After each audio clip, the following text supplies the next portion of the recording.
Mr. Henley, before you start, we have been doing a little bit of research over lunch, and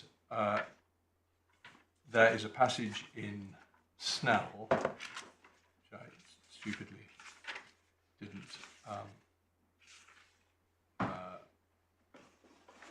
identify. Give me one moment. It's in the chapter on rectification.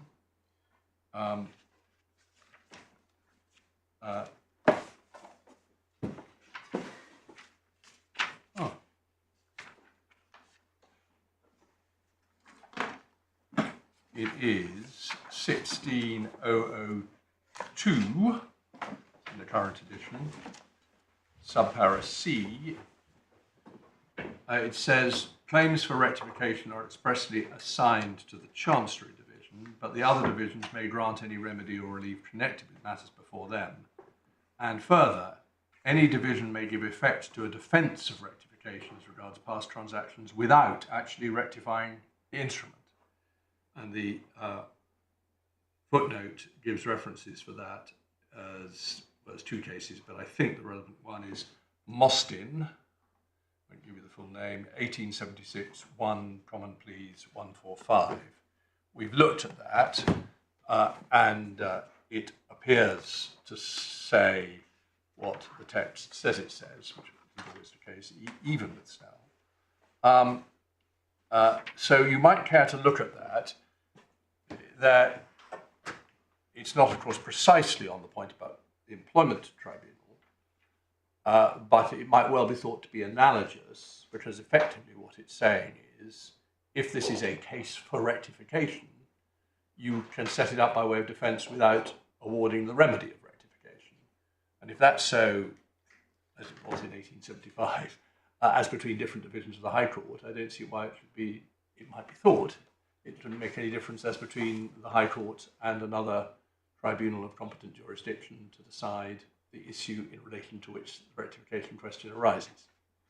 So, no need for you to respond, or Mr. Reed, but you will want to look at it overnight, or indeed the juniors have their laptops, they may be wanting to look at it even now.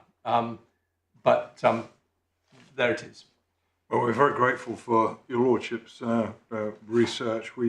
We did cite Snell, I say we, Mr. Reed and I, but we've got the paragraph 16004 rather than 002. We'll obviously have a look at that this evening. Lord, just before the short adjournment, I got to page 36 in my skeleton, and the question of whether there is a challenge, or the rectification proceedings amount to a challenge to the outcome of the Anderson litigation.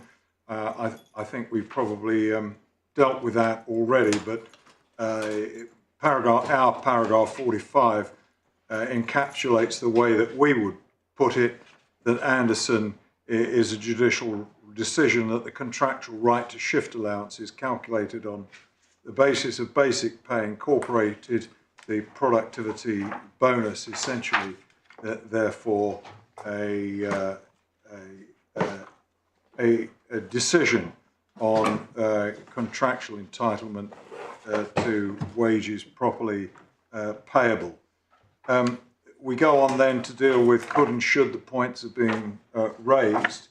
The learned judge below asserted that they could not, but he doesn't really give any explanation as to why not.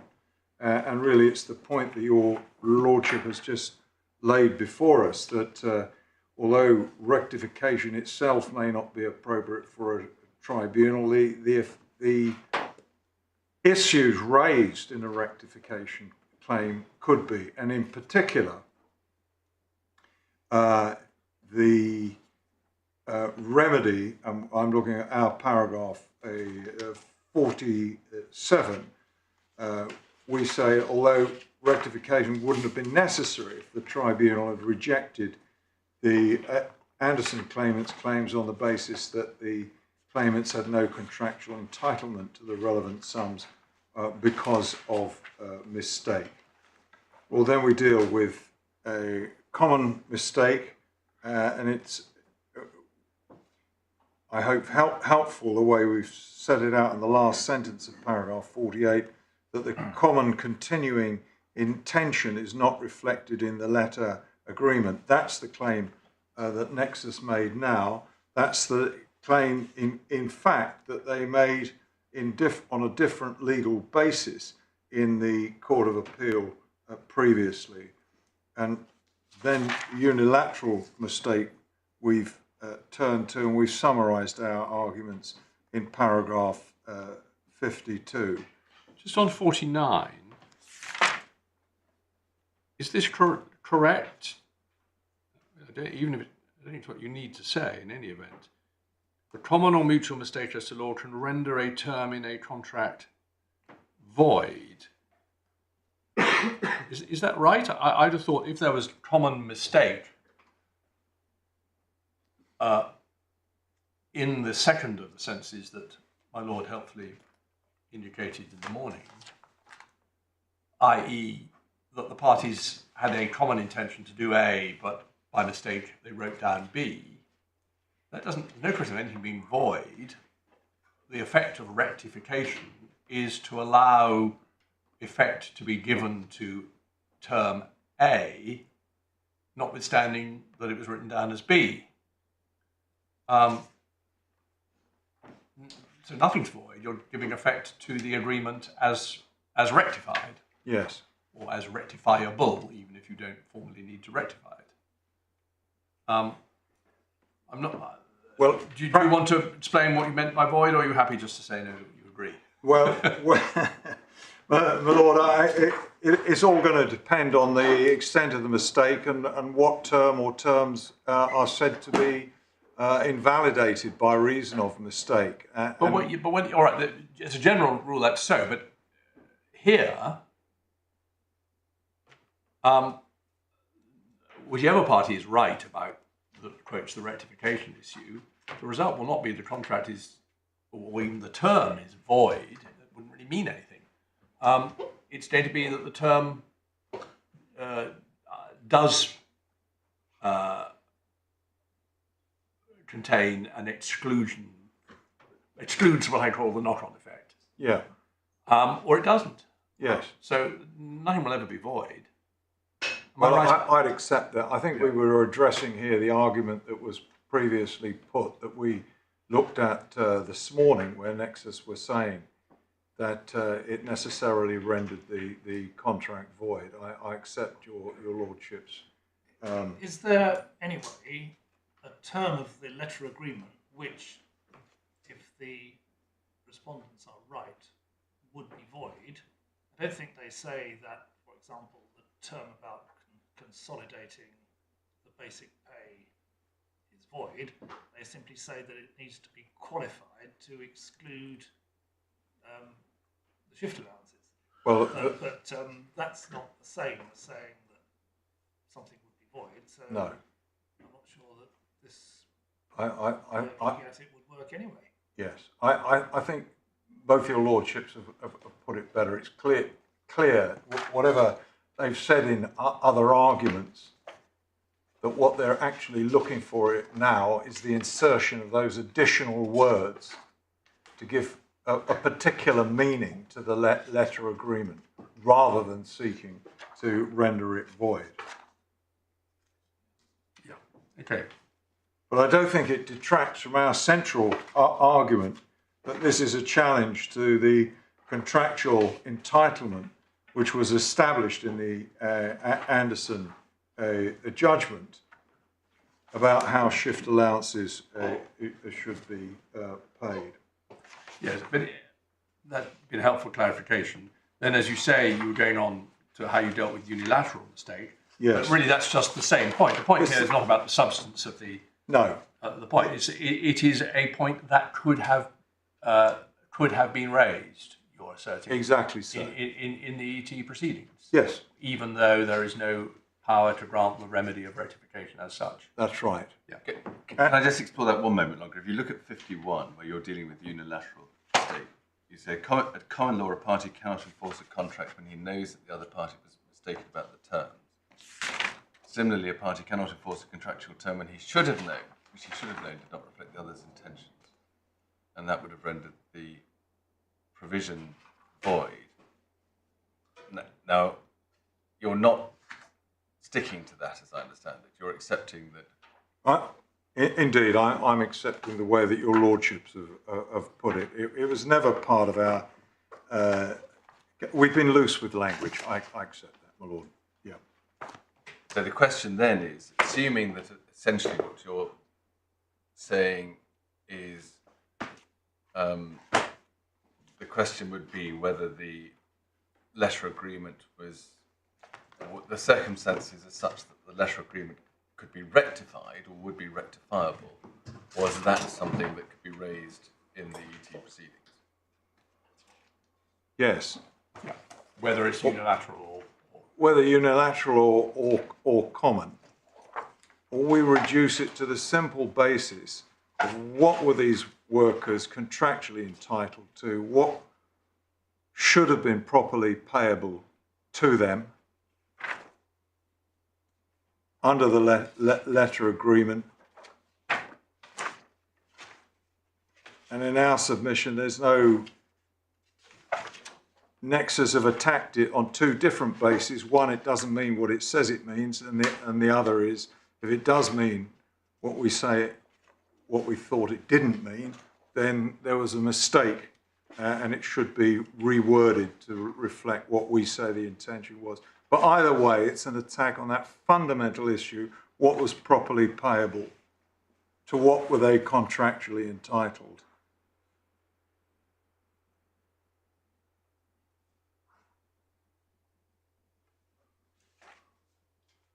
Lord, in paragraph 53, we say that the sole basis on which the trial judge held these matters couldn't have been raised in the Anderson litigation was that the unions were not parties in the Anderson litigation. And that's the paragraph 31 of the judgment that we looked at this morning.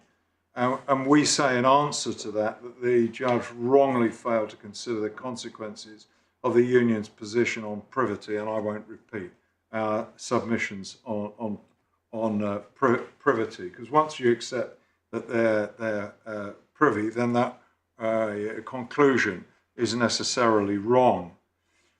The next question is, should the points have been raised in the Anderson litigation? And we've cited there that passage from Mr. Bartlett's witness statement, which I don't repeat. But whatever the reason was that it wasn't in fact raised, doesn't appear to justify not raising it. Whether it was accident or a design, it should have been raised because it could have been raised, and it would have saved a lot of time and a lot of cost. And again, we remind ourselves that that letter agreement was 9 years and 9 months ago. And here we are still litigating over it. Could I just ask one point, which I think fits in here, and forgive me if it's somewhere else in your studies, and I don't think it is. This is under the general heading of should it have been raised. Let's assume we're not with you on whether the Employment Tribunal had jurisdiction to determine the mistake point.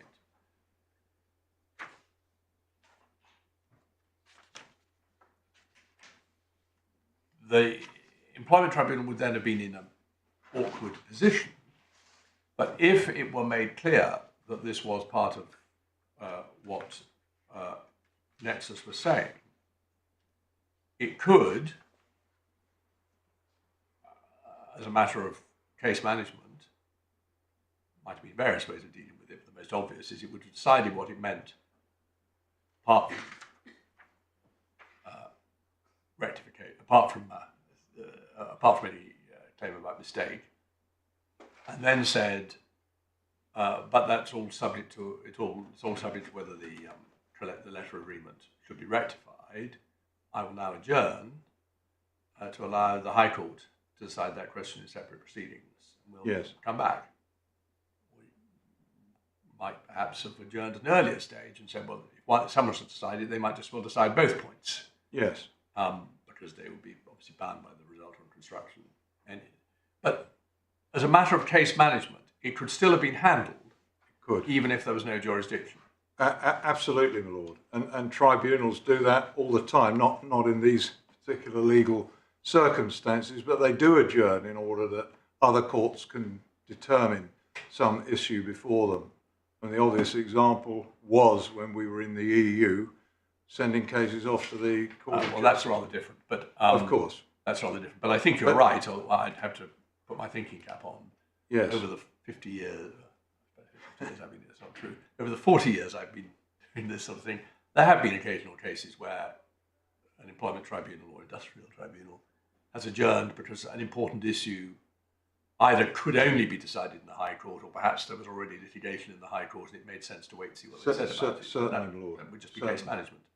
Yes, and in a rather different context, you get the same as between, say, the county court and the first-tier tribunal dealing with property matters, where the first-tier tribunal has exclusive jurisdiction on certain matters. Yes.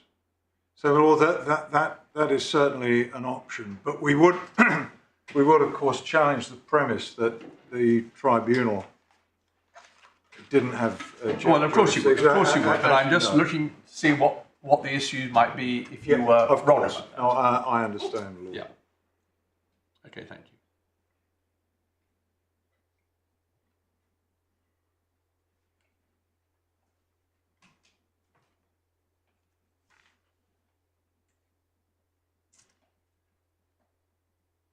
Yeah, you go on. So, Lords, then I turn to ground 2, which is the issue estoppel point. And most of the issues are the same. We set out the legal principles on page 40. Those are citations that your Lordships have already looked at.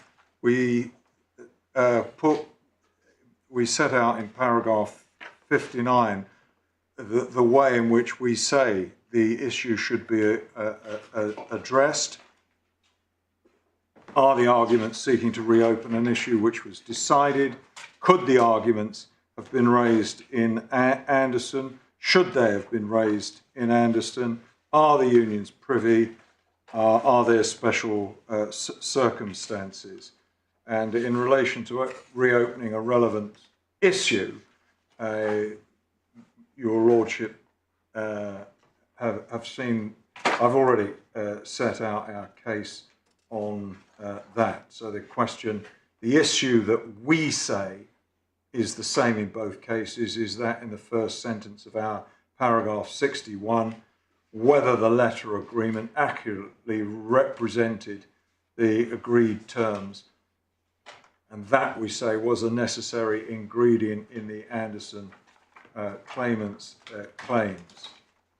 And Lord, in fact, I think we probably put it a bit more broadly than that, because if your Lordships are not with us on the cause of action estoppel, if your Lordships are of the view that the cause of action, as we've portrayed it, the contractual entitlement, what is properly paid, is not a cause of action but simply an element to be decided, then we would also rely on that as an issue for the purposes of issue estoppel.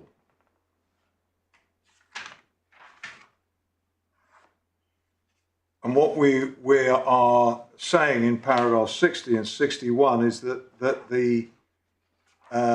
it was common ground that the letter constituted the definitive statement of the agreed terms. And I've taken the Lordships, the authorities for that.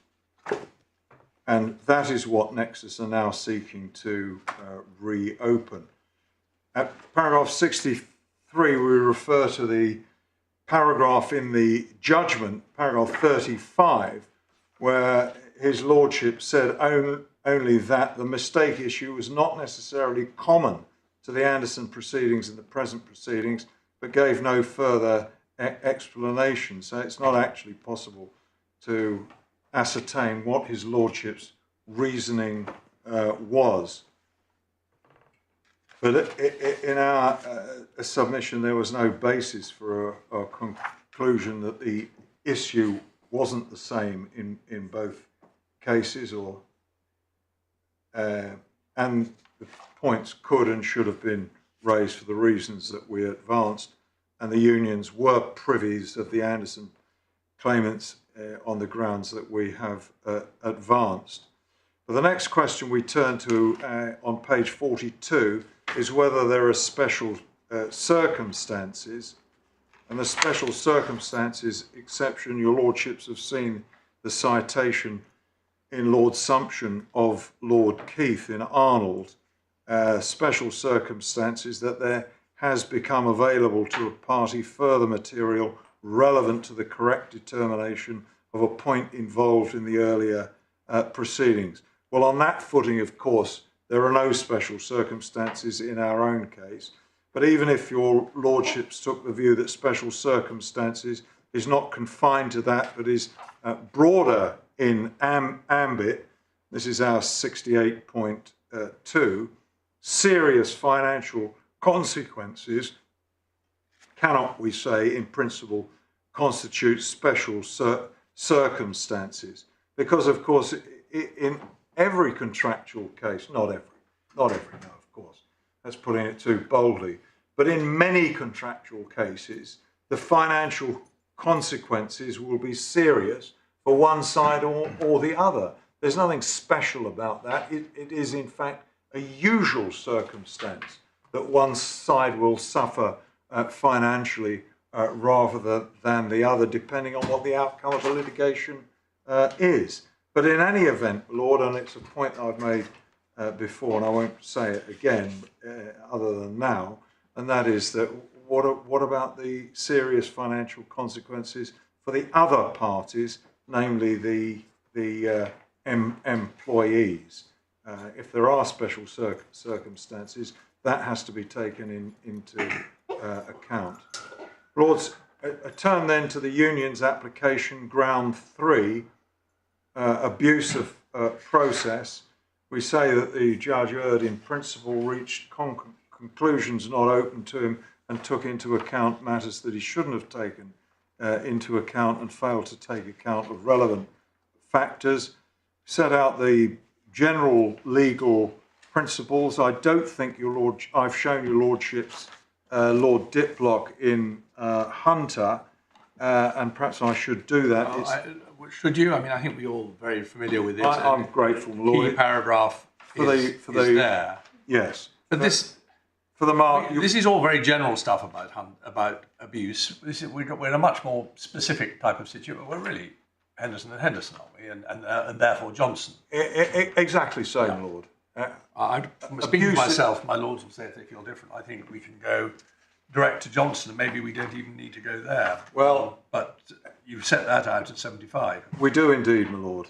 Yes. So, just for your lordship's margin, the Hunter case is tab 12. There's a reference to Sir Andrew Morritt in Secretary of State for Trade and Industry in Bairstow in paragraph 72. That's tab 21.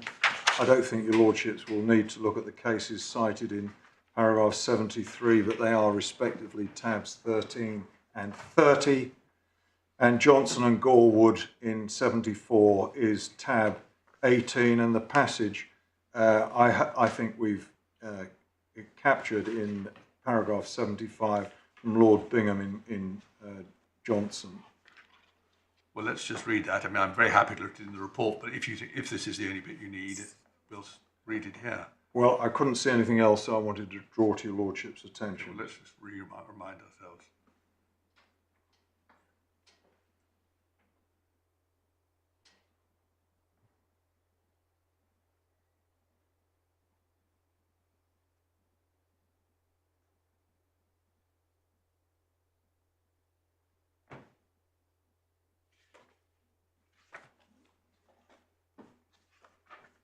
Yes.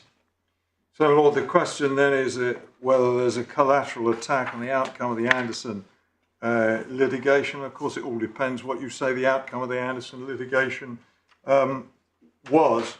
I hope, Lord, I've made our position clear on that, and we set it out in paragraph 76. And we say in 77 that rectification claim, we say that the judge erred in his finding at paragraph 53 of his judgment that the rectification claim didn't represent a collateral attack because rectification couldn't have been raised. We have, I think, dealt with that. What's necessary is a broad merits-based approach. And whether it's a collateral attack or not, even if your lordships are against me, that is not determinative of whether it's an abuse to pursue this second ground. And we've dealt with in the next few paragraphs, again, I won't deal with it in any detail. Yes, I'm so sorry, I'd forgotten in the next few paragraphs that you made the point I put to you 5 minutes ago. I'd forgotten it was there. Yeah. Failing to raise the mistake or failing to apply for a stay, we say that there are 2 possibilities which could have been raised, which have now been dealt with. The learned judge erred in Lord Justice Thomas's citation. I'm looking at our paragraph 82 in Aldi, and the fact that the unions were different parties was a powerful factor. Well, of course, one accepts that it is a factor, and it may well be a powerful factor, but it's certainly not a determinative factor. And we've pointed out in Aldi, which is tab 24 in your lordship's bundle of authorities. And perhaps I should just take your lordships there, because your lordships haven't looked at that before. Tab 24.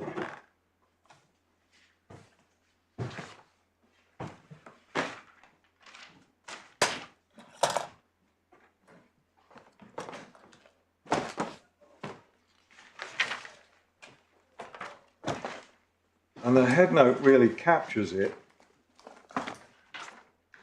which I invite your lordships to read.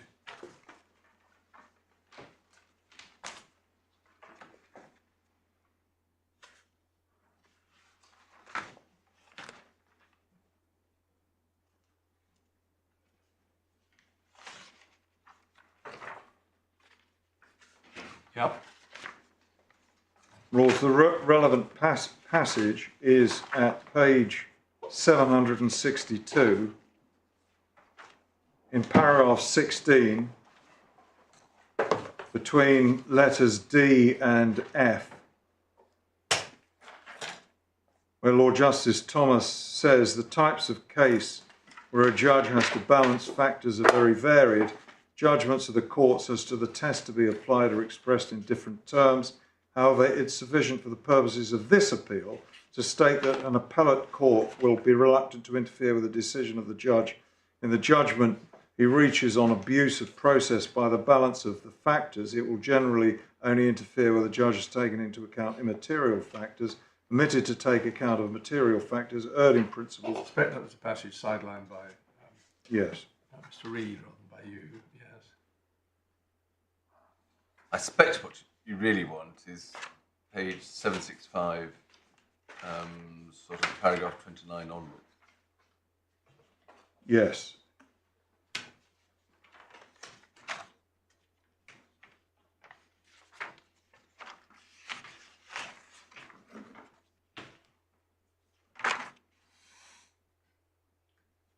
Indeed, indeed, and particularly paragraph 30. Yes. Well, the general point is, if an issue is going to arise of this sort, even if it can't be determined in the existent proceedings, it's necessary to raise it so that proper, sensible case management Indeed. can occur. Indeed, Yeah. Lord. Okay. And we've set out some points of factual distinction in paragraph 82, 1, 2, and 3, which I propose to leave to your lordships, should it be necessary to go there. Yep. I mean, we have seen in the passage you took us to before in paragraph 16 that courts are slow to interfere with first instance decisions. Of course. On this. So where did this judge go wrong in a way that should vitiate his view? Because below, his lordship seemed to think that the powerful factor that the parties were different, the unions and the employees, was effectively determinative. And we say that is simply wrong. It's the core bundle at page 93. If you want to remind ourselves of what the judge actually found.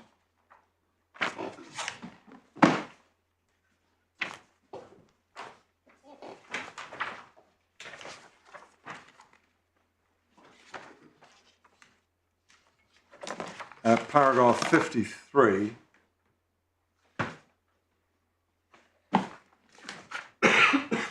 So it's the fact that well, your lordships have read it all already. Yeah.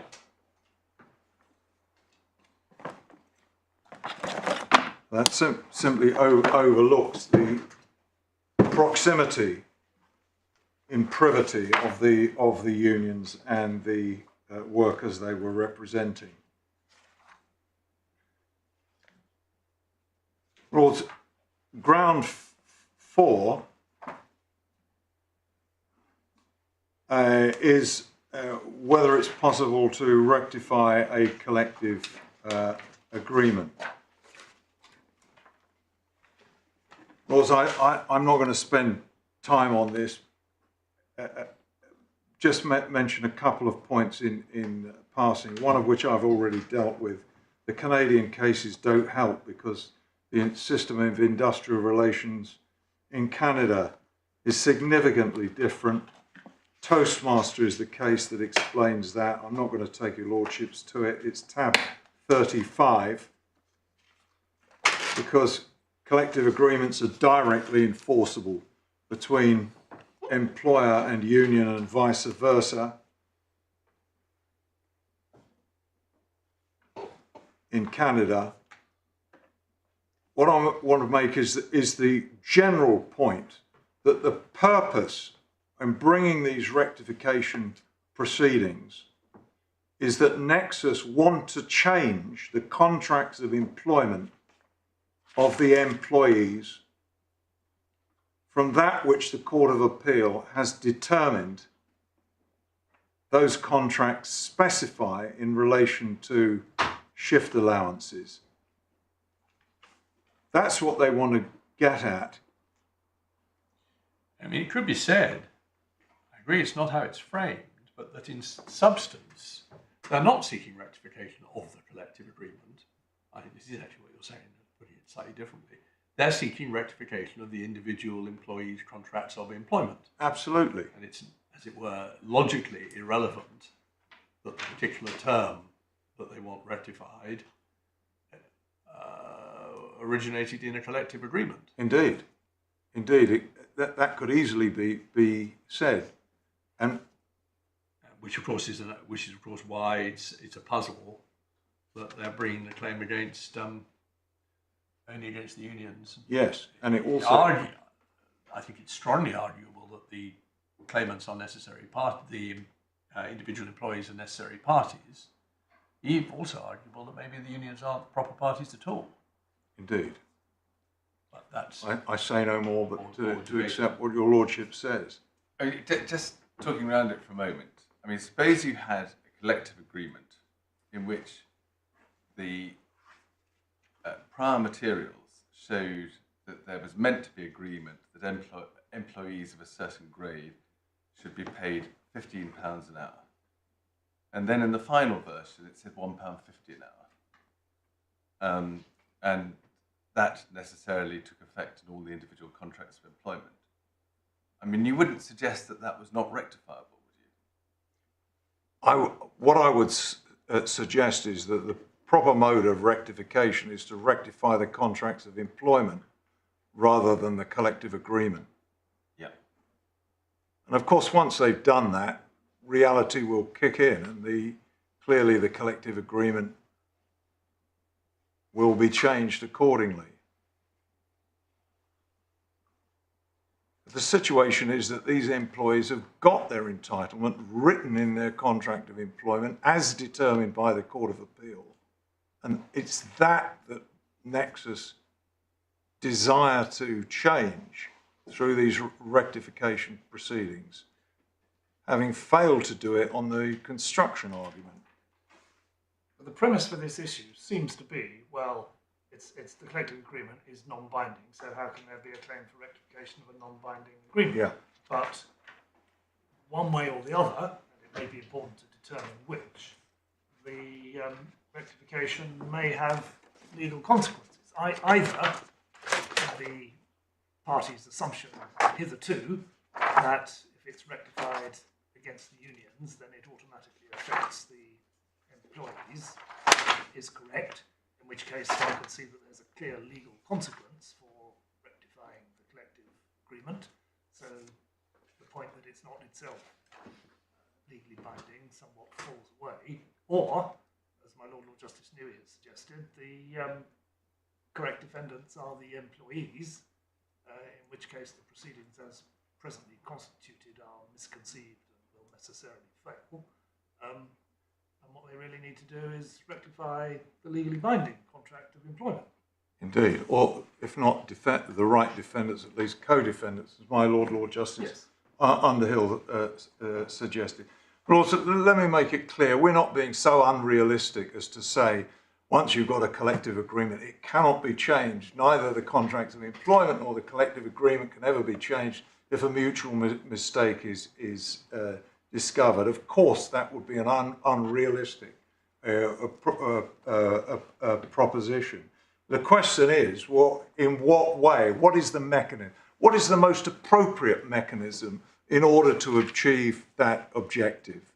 And we say that the appropriate mechanism, having the issue of contractual entitlement having been raised in the employment tribunal, was to defend it on the basis that the terms that agreed don't, as written, reflect the mutual intention of the negotiators. Well, hang on. Are you? Yeah, but if you're just saying you're slipping back into grounds 1 to 3, fine. But ground 4 is only any use to you if you've lost on those. Yes.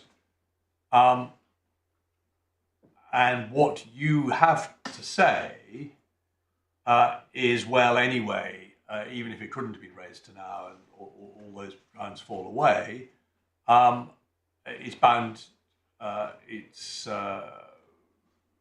fail because you can't rectify the letter agreement you can't rectify the letter agreement. And you could do that in one of 2 ways. One has been to say you can't rectify a collective agreement as such,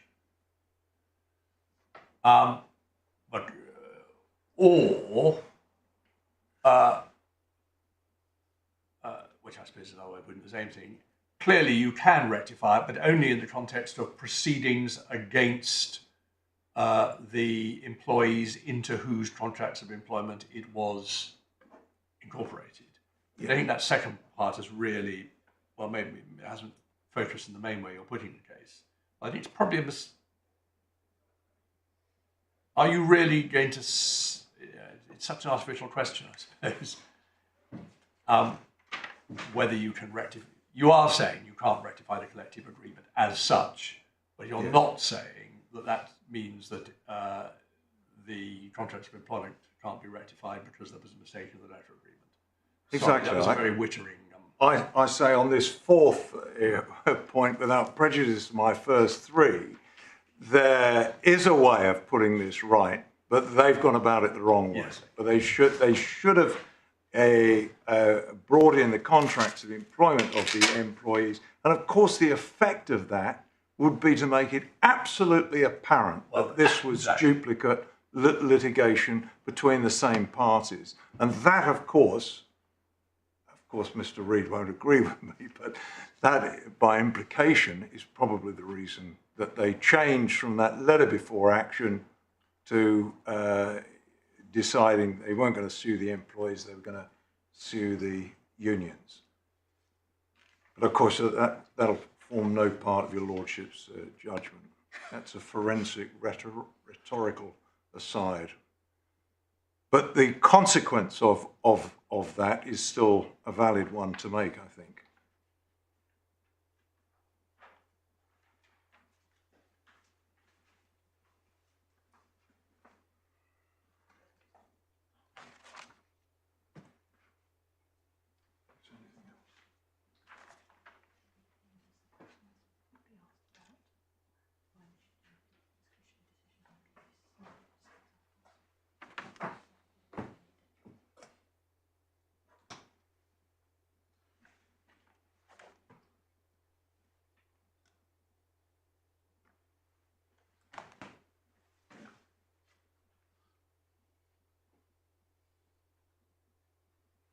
My Lords, those are my submissions. Mr.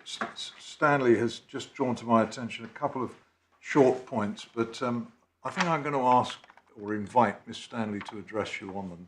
It'll only take a couple of minutes. May I do that? Yes. That'll teach you to pass it over to your leader. Yes, my lord. Yes, it was just an answer to my lord's question as to why this was a case, my lord, where a discretionary decision on whether it was abuse of process should be interfered with. And you'll see, my lord, at paragraph 69 of the Union Skeleton, page 43 of the core bundle, paragraph 69, 69.1, 69.3, the Union's substantive submissions on abuse of process have been categorised. And we've given cross-references to when the trial judge erred in principle and in law, when the trial judge reached conclusions that were not open to him, when the trial judge infamously took into account irrelevant factors, and over the page, 69.4, when the trial judge infamously failed to take account of relevant factors. And I won't repeat everything, but I just wanted to draw out a few examples of that, so as to show your lordship that we're not simply seeking to re-argue a discretionary case on abuse, we are permissibly attacking the trial judge's decision on appeal. So in terms of where the trial judge failed to take into account relevant factors, and it may be helpful if I ask your lordship to turn up paragraph 53 of the trial judge's judgment, that's page 93 of the core bundle.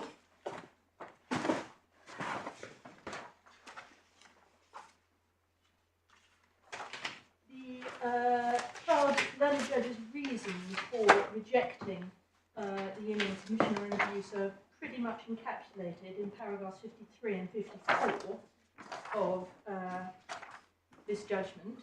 And just by way of example, one of the relevant factors which the trial judge simply did not take into account is that there is a very close connection between the unions and the Anderson claimants, even if we don't get over the specific legal hurdle necessary to establish purity of interest.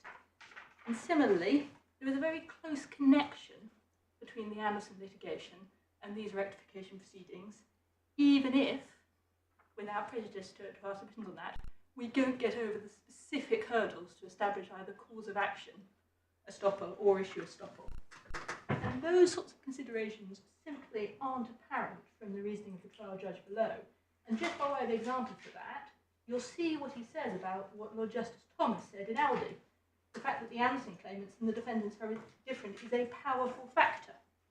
There's no recognition or understanding there that, well, the difference may be a factor. In Aldi, as we say in our skeleton, these are different commercial entities. No consideration there of the very close relationship which must be relevant in the broad merits-based judgment on abuse, even if we can't meet the particular legal hurdles for both types of estoppel. These are really near-miss submissions. We nearly miss on cause of action, estoppel, etc., but we've still got to take that account on the broader. Yes, it's our backup argument, my lord. Approach on abuse of process. And that's not inappropriate. There may well be circumstances, my lord, where if we don't get over the specific legal tests, it's still abusive, because in those circumstances it's appropriate for your lordship to take everything into account and consider where we are. Similarly, in failing to take into account relevant factors, there's no consideration of the fact that the unions, and indeed the Anderson claimants, were not even on notice that this is an argument that was held in reserve. Looking at it from the other point of view, we say that the trial judge below took into account irrelevant factors.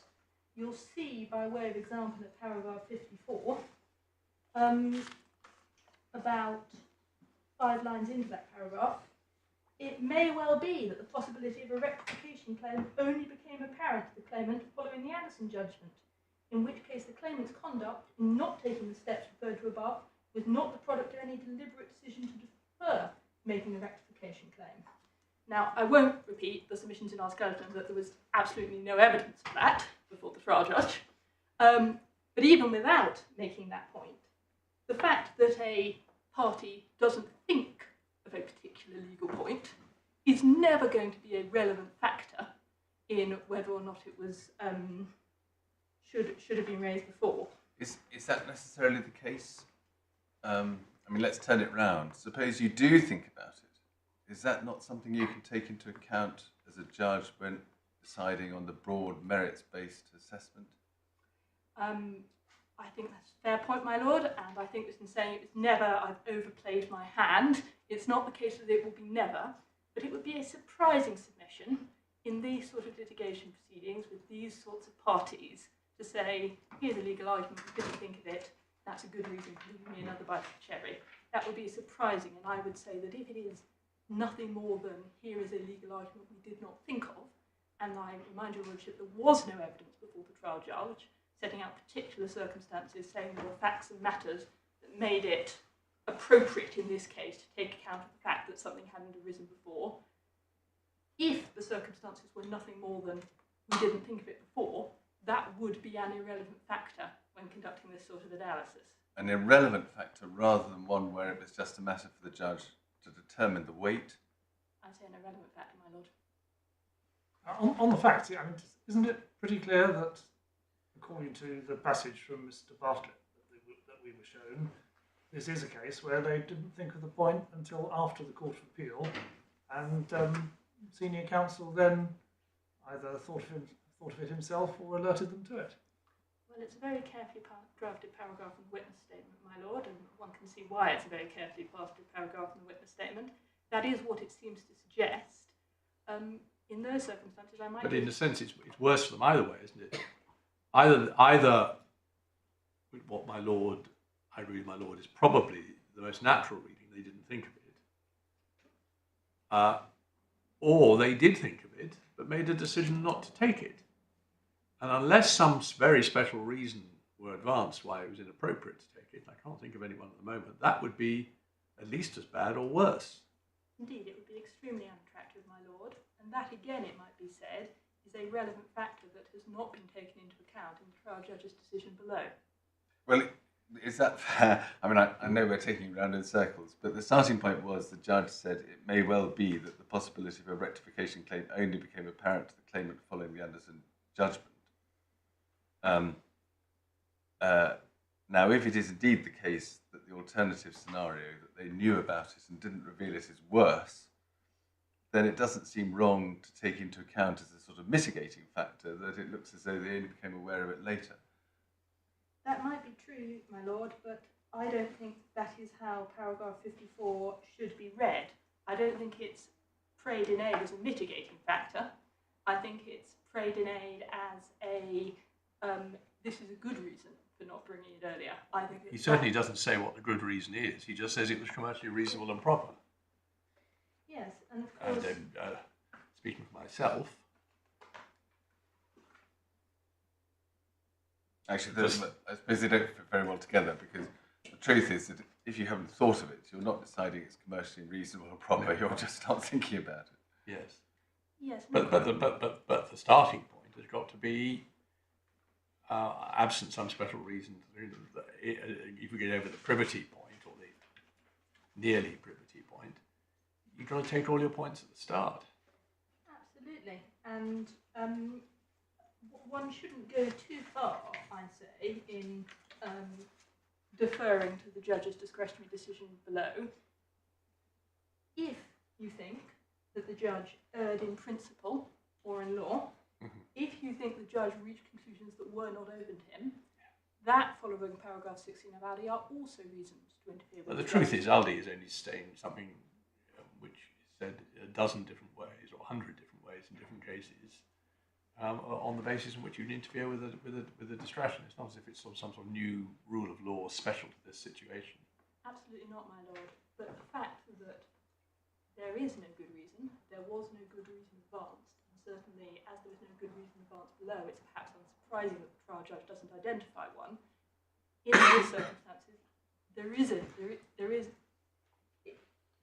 is a case of erring in principle and in the law of finding that there's no abuse here, absent that good reason.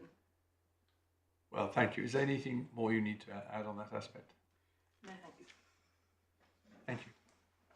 Yes, Mr. Reed. Thank you, my lord.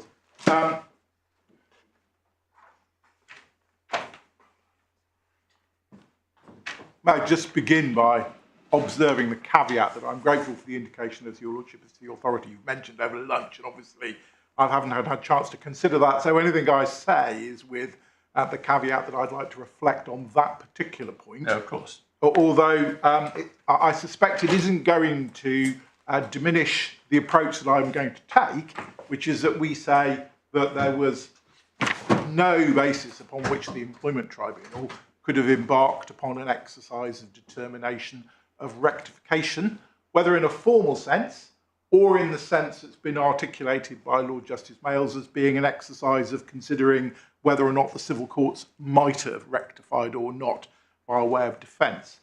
Can I just be, at the beginning, just identify a few structural aspects of the issues before you?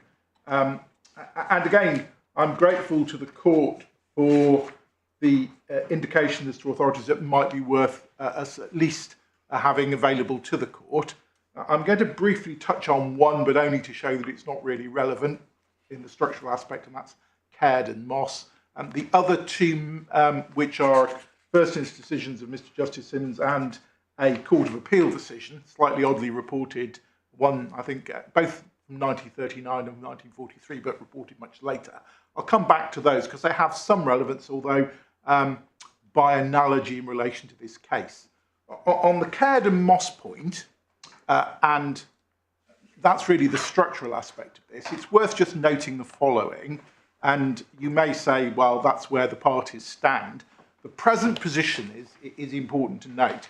The Anderson claimants obviously succeeded in relation to their construction argument and an application for permission to appeal that argument and the subsidiary issue about the extent to which tribunals had jurisdiction to interpret contracts was refused by the Supreme Court.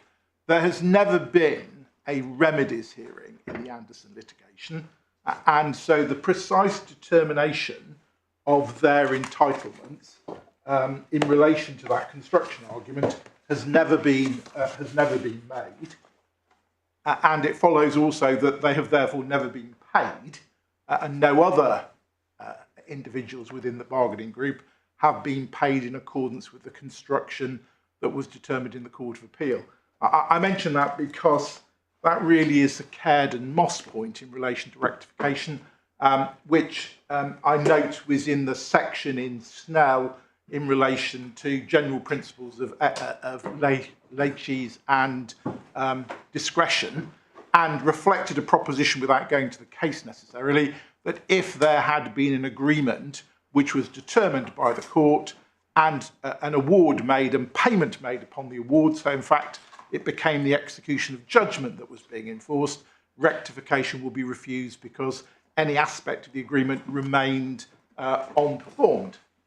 Here, that is not, of course, the case, because there are a number of aspects to the present position. The first is the unresolved Anderson litigation, and there are unresolved claims for the other claimants, and it's a quirk that we'll come to when we look at the nature of the tribunal's jurisdiction, that in fact what the tribunal determined in the Anderson litigation was only their effective entitlement to the date of the bringing of those claims. Because in the tribunal, because it's an unlawful deduction from wages claim, it's only looking at whether or not pay was due on particular dates. It doesn't determine a prospective future position.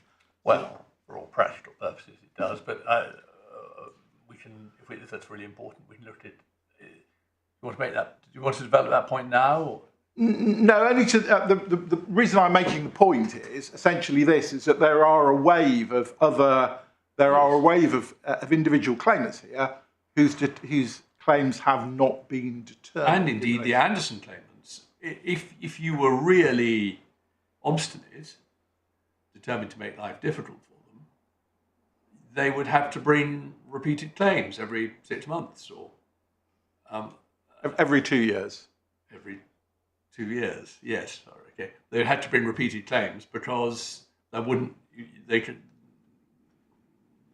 only get a judgment against you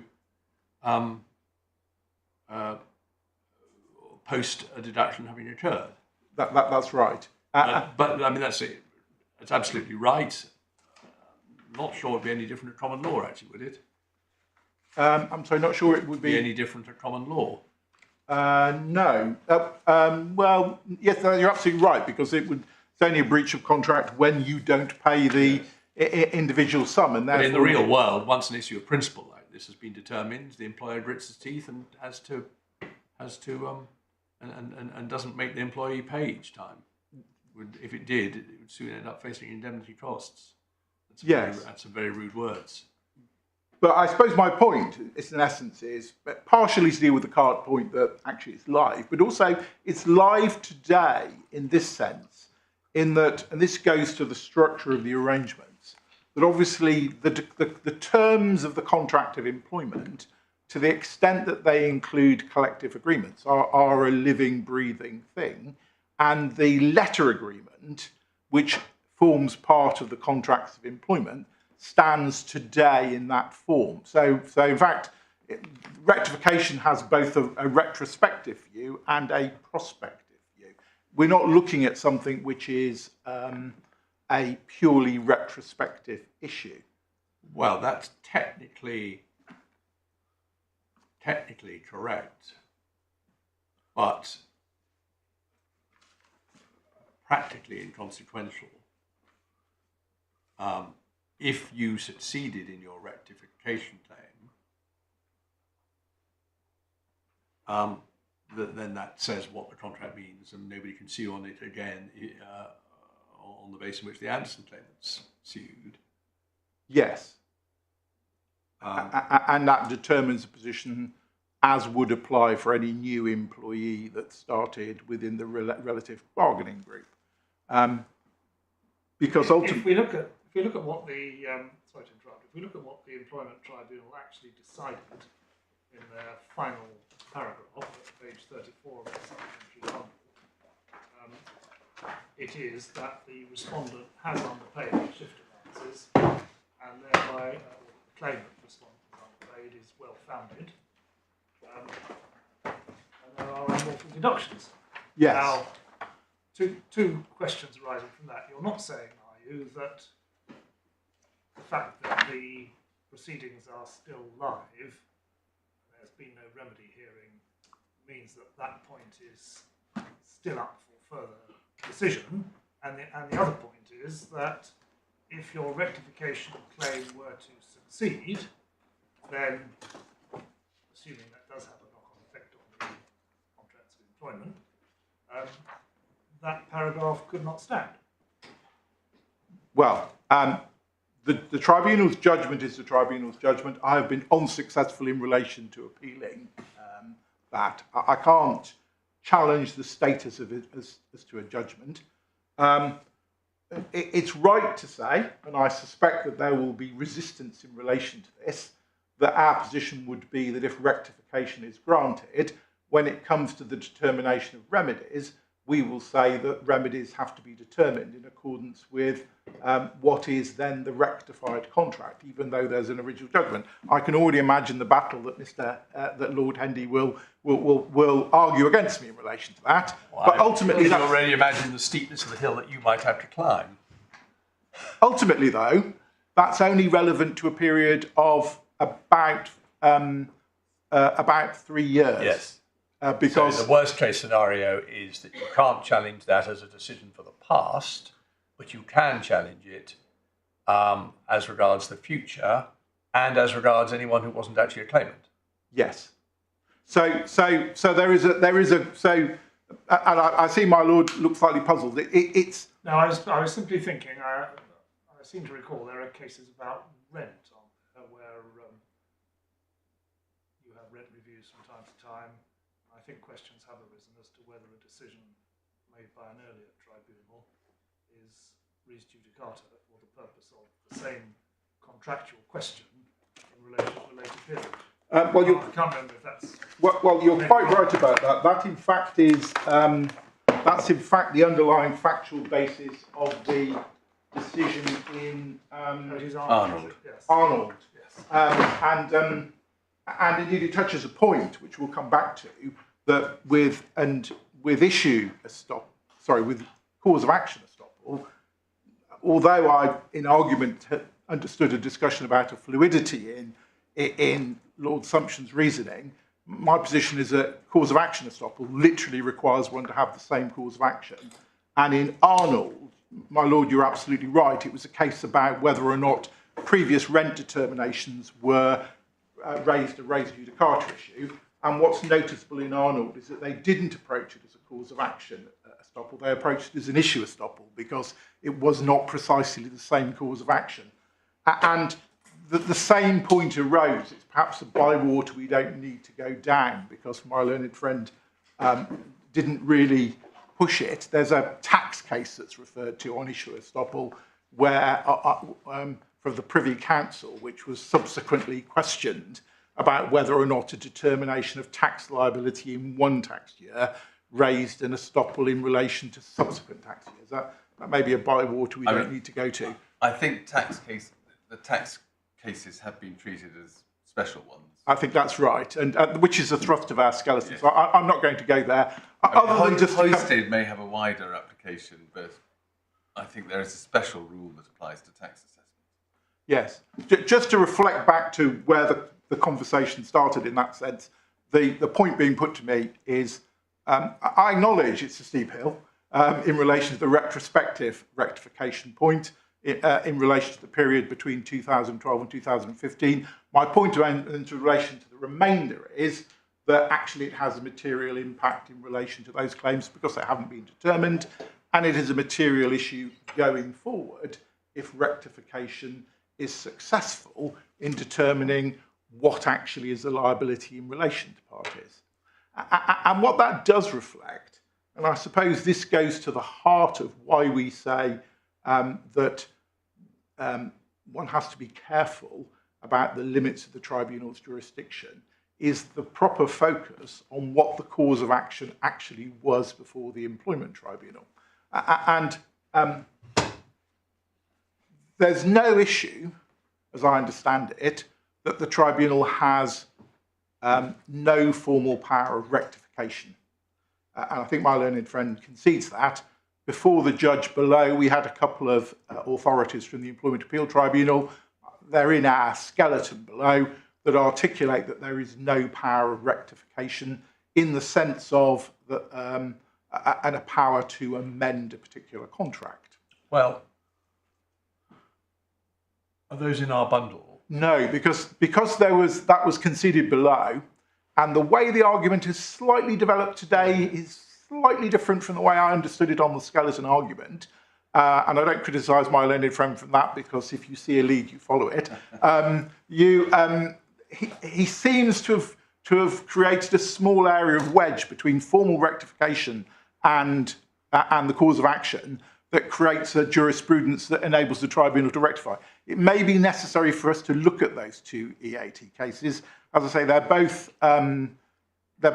decisions of the Employment Appeal Tribunal, obviously not binding upon this court. And I looked at them for the purpose last year of that principle, but because it was accepted on the skeleton that there was no power of rectification. Can you just, you may not remember what they are. But yes, no, well, I can tell you the page reference. Have we got your skeleton below? Yes, it's page 243 of the core bundle.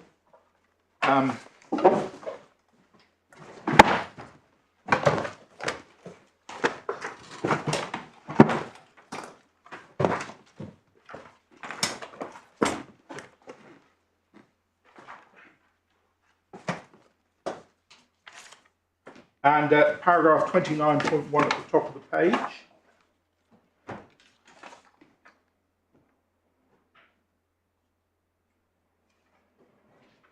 So Leighton and Construction Industry Training Board and Mango Hair and Dos Santos. But we can obviously pull the copies of them.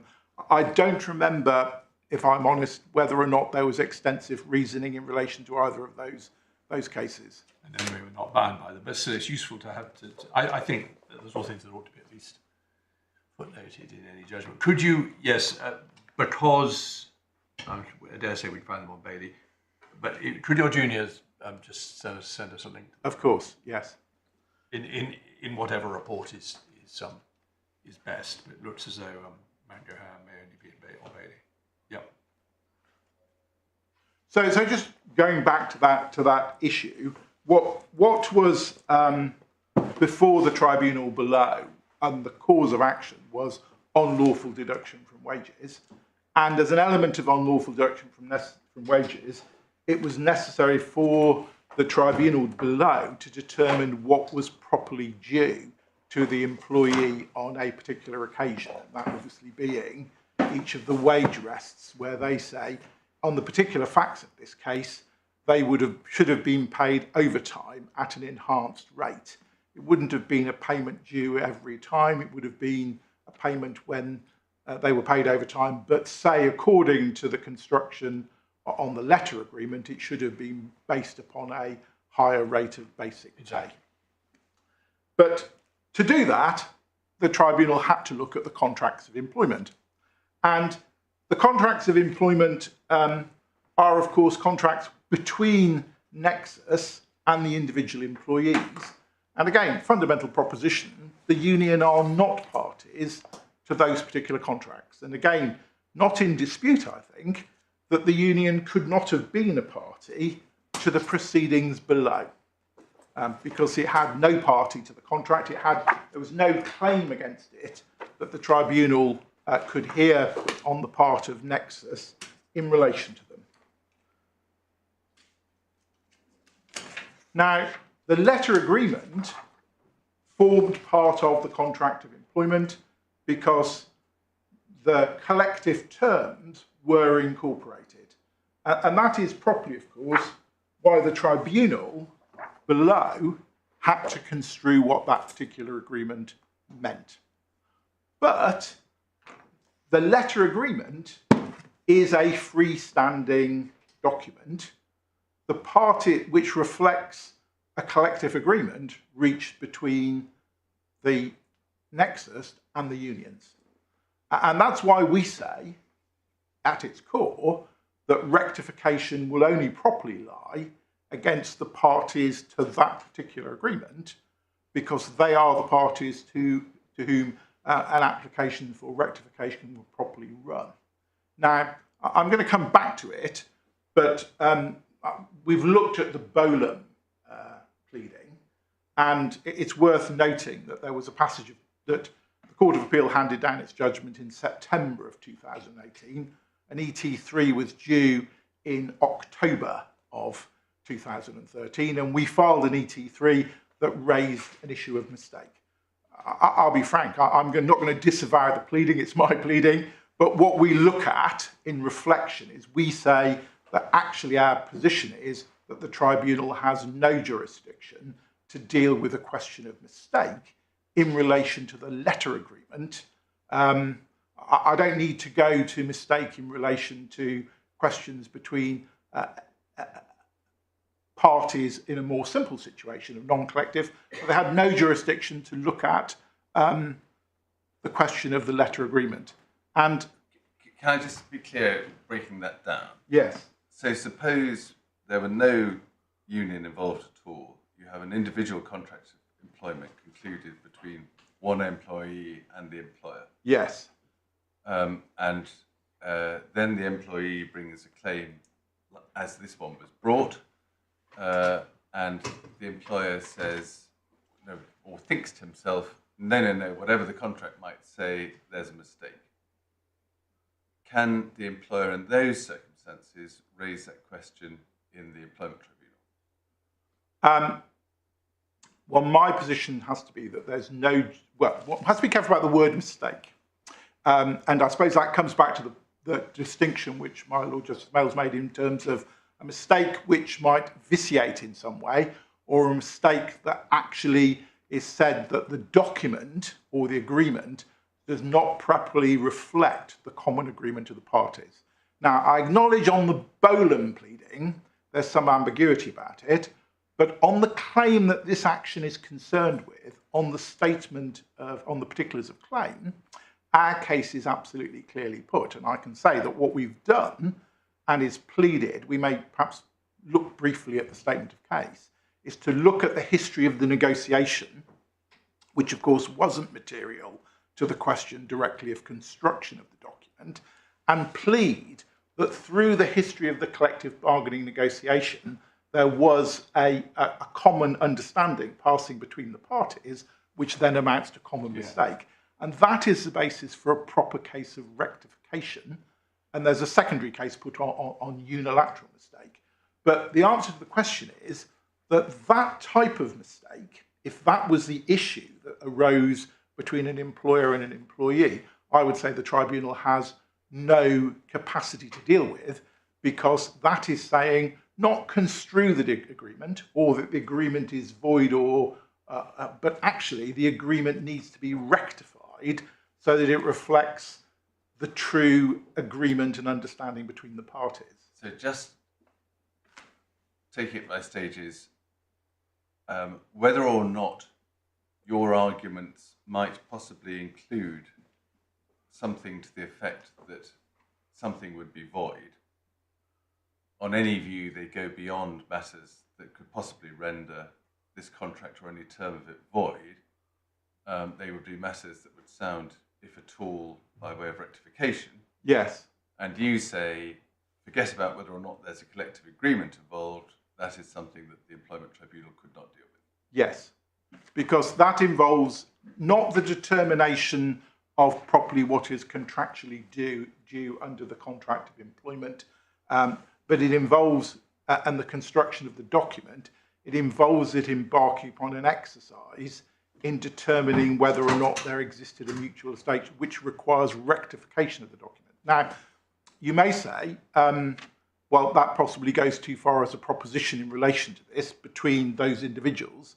Ultimately, I don't even need to go that far, because here, the relevant parties to whom the agreement, for who are the parties in respect of the mutual mistake existed, were not the employer and the individual employees. Well, you say that. I'm not sure it's self-evident. Of course, the letter agreement is written by Nexus to the unions and accepted by the unions. So the unions are, in that sense, the parties. But that is parties to a non-binding agreement of no legal effect, see section 179.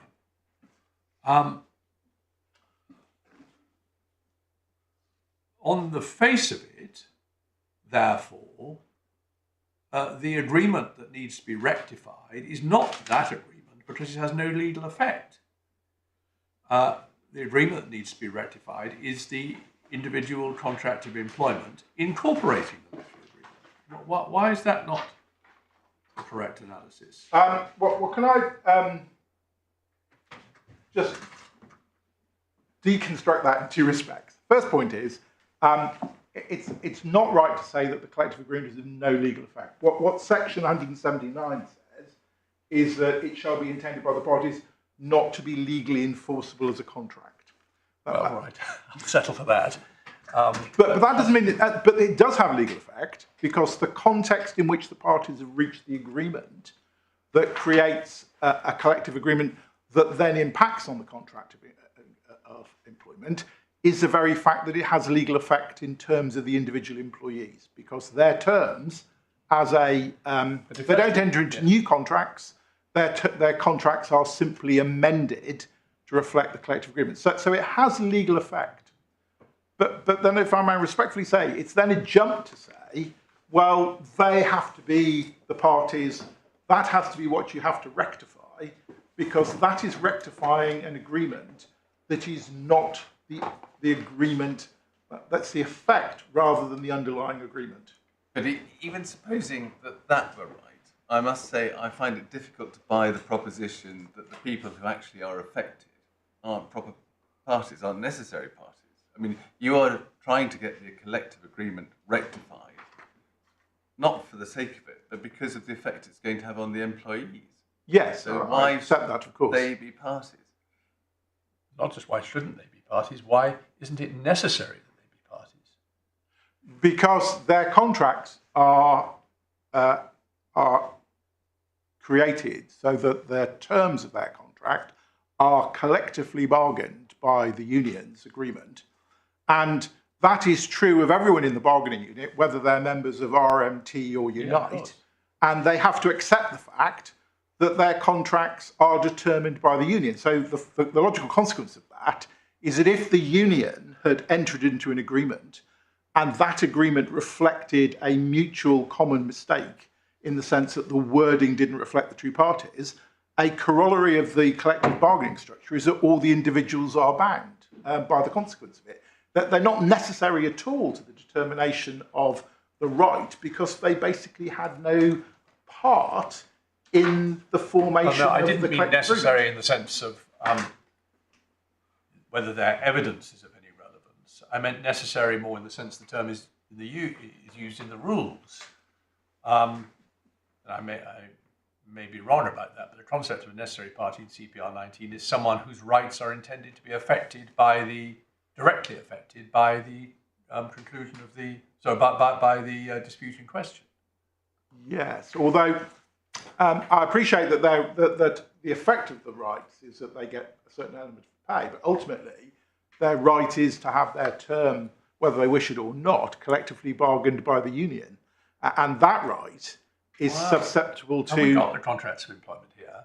I don't think we have got. No, but they're bound to say something like your terms as to pay, hours, whatever it may be, will be such as have been agreed from time to time between the employer and the recognised unions. Yes.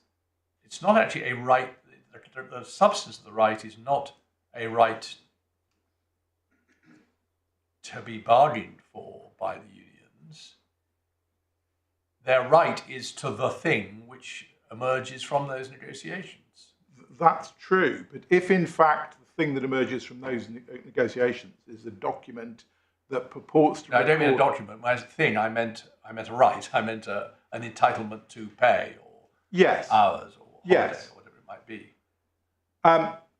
Well, that is of course true because ultimately it's pay and hours that matter to them in terms of their individual circumstances. But I still make the point that rests upon, for the very reason that there is that bridge between their contracts and the collective, that rests upon what the union have collectively agreed. So, and if I think I know what your answer to this must be, but if the I'd be grateful to hear it. I'll tell you what I was expecting, whatever you say. If you're allowed to proceed with the rectification claim and succeed, yes, and an employee sues you for the enhanced rate of shift pay, your defence will be that only arises from the collective agreement and that's now been rectified. Yes. What if they say, well, we didn't have anything to do with that. We don't agree that that should have been rectified. We weren't heard in those proceedings. We'd like to relitigate the point. Yes. Well, my answer would effectively be the same thing as I would say that imagine that the RMT and Unite are out of a perception of the view on the interests of Nexus in collective bargaining decided to provide for reducing the overtime rate for employees. There may be employees who are indignant about the consequences of that collective agreement, but the difficulty they have is that their contracts of employment are a living thing. because of the bridge that says whatever the unions agree, determine your terms and conditions. It's not like them entering into a normal contract where their contract is fixed and determined at a point in time, and they then can say, well, hold on a minute, there's been a decision that's changed the meaning and effect of my contract. I was never heard upon that. The meaning and effect of their contract has always been that their terms and conditions are governed by the collective agreements which have been entered by the union. That is what I expected you would say. I apologise for being unpredictable, No, but that I say is the right analysis of the approach here. So we don't in any way demur from saying that the individual employees are not necessary parties in relation to this litigation, that the correct parties, when one looks at the existence of a case for rectification on the basis that the agreement didn't reflect the position of the common understanding of the parties, common agreement of parties which passed between them, or unilateral mistake, are the parties to the particular agreement in the form of RMT and Unite. And I won't spend long on it, but it is just to make the point as to, and we'll come back to the Bolam litigation, obviously attach little weight to the fact that we ran an argument on the ET3, which we, as I will develop it, say isn't a correct position.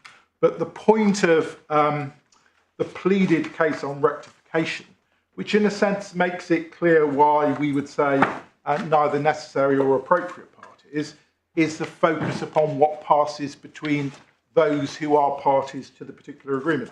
Tab 9 in the core bundle is the statement of claim.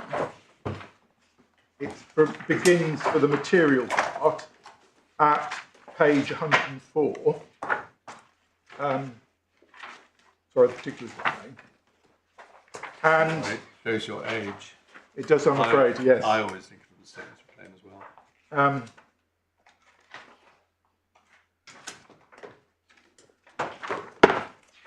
And the point I can briefly make is, of course, what falls to be considered in this, something to which, of course, the individual employees were not party, is the history of the collective negotiation of the terms, culminating in the October letter agreement. So we plead from 105 at little 3, the commencement of the negotiation for rates of pay in 2012 in November 2011. And without condescending to the individual details, what happens thereafter is we plead the process of joint negotiation through the joint negotiating committee that was the structure, culminating in the letter agreement. And on that basis, we plead at 110 that gives rise to a case that there had at all material times been a common continuing intention, that the intention was that the consolidation of productivity bonus would be cost neutral and would not affect the shift allowance. Now, that leads to the rectification plea. We run a case on unilateral mistake, but just by way of remedy, we don't, so we're clear, seek to say that the collective agreement is void, because what we're essentially saying is that the collective agreement as a document didn't properly reflect what the parties had. My Lord's second class. Exactly right. To which we say the only parties are those who are properly engaged. I mean, there are two slightly different ways in which you could be engaged. You can be engaged because you can tell the story. You would be a necessary witness. And you can be engaged because you're affected. True it may be that no individual employee would have any knowledge of how it was all done, or could give any evidence about how it was all done. But that doesn't mean they're not affected. I can't argue with the proposition that they will be affected, because they clearly would. And they clearly would be affected, even if I'm wrong in relation to the period between the Anderson claimants and the historic position. They would be affected in relation to the substantive claims for the last 7 years, which have not been determined. But looking at the justice of the matter, you would say that's not really a problem that they're not parties. That even if they were parties, the case would be effectively fought by the union, and the union would have an interest to defend it, and would have the evidence more than the individuals would with which to defend it. They put the negotiating team in who would say there was no separate agreement which has not been properly reflected in the document, which is the test for common mistake, the common normal test for rectification based on common mistake. Nor did we have reason to believe that the other side were mistaken. Not a sharp practice type of case. We haven't looked at it, but you have in essence the defence, of course, which is their case to say this. Quite. But my point, I'm sorry, I was rather long-winded in making a single point out, which I think was in your favour, though just thinking it out. That no injustice follows from the position you're putting forward, because in practice the union both could and would defend a claim and would be in a position to do so. Yes, at one point in my learned friend's skeleton argument, he effectively says, well, the union's got no interest in this, and obviously slightly contrary to the position because of the privity of interest point. Now, I'm going to say when we develop the argument that privity of interest has quite a narrow conception that isn't simply an interest that reflects the interests of their members or the interests of the outcome. But I anticipate that the union would and does entirely defend the position in relation to the interests of the collective agreement as they thought that they reached it. And there's nothing that the employees can add or advance that without the union really being both the necessary party and also the person that has conduct of the litigation. Can I go back about 5 stages? I've just been back in my mind thinking about your point about what the cause of action in the employment tribunal was. Yes. Not so much from the kind of points Lord Henley was making, like what does it involve or not involve.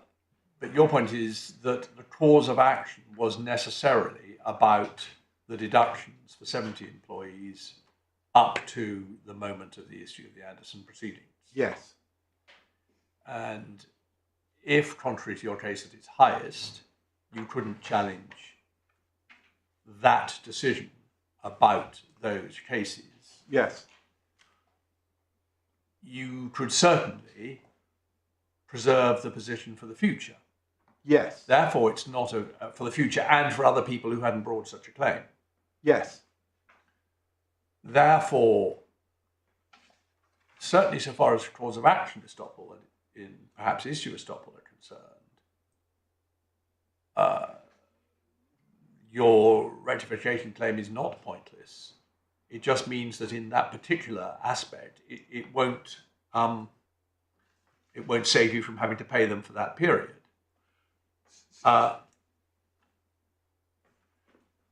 So that if you are right about that, the real battle has got to be about abuse. And it's got to be put on a much broader basis, that you should only ever, you should, given that in practice, if all these problems hadn't arisen, this would have been treated as a test case for all people in grades 1 to 3, unless and until the letter agreement was changed. It's really an abuse to have a second bite at the cherry in that battle. Yes. I think there's a phrase, we'll come back to it, I was quite taken with it, in the Court of Appeal judgment on which the court suggested we might look at, the Crane and Hedgeman Harris, where I think the Court of Appeal said it's not just a question of it's not a question of two bites of the same cherry, but having simultaneous bites at different cherries. And they expressed I had to think about that. One bite. One bite at two cherries. That's correct. One bite at two cherries. But the whole metaphor is a very odd one about 2 bites of the cherry. I mean, perhaps I should discard it immediately because we'll get more confused than not. But I think the point was being made, which we'll come back to the case, but essentially it was where in an arbitration proceedings, the point of rectification had not been raised, but the arbitration had proceeded to an award. After the award had been made, the unsuccessful party in the arbitration brought rectification proceedings, and an attempt was made in similar terms, in a broad discretionary abuse type basis, to strike out the proceedings, and that was refused at first instance and in the Court of Appeal. Now, we can come at the facts of the individual points of the case are different, but obviously, ultimately, in relation to that, I am not quite in the same place as a historic contract, because there are three groups of people here that make this a very live issue. There are the Anderson claimants who've got an historic claim. I acknowledge a very steep hill if I win in rectification, but defined. There's a second group who are the claims that have been brought but have not been determined yet, and the tribunal has not been seized of those, and those include Unite claimants who were never part of the original Anderson litigation. And claimants who don't belong to any union at all. And claimants who don't belong to any union at all, where at some point the tribunal... Employees who don't belong. I'm sorry, yes.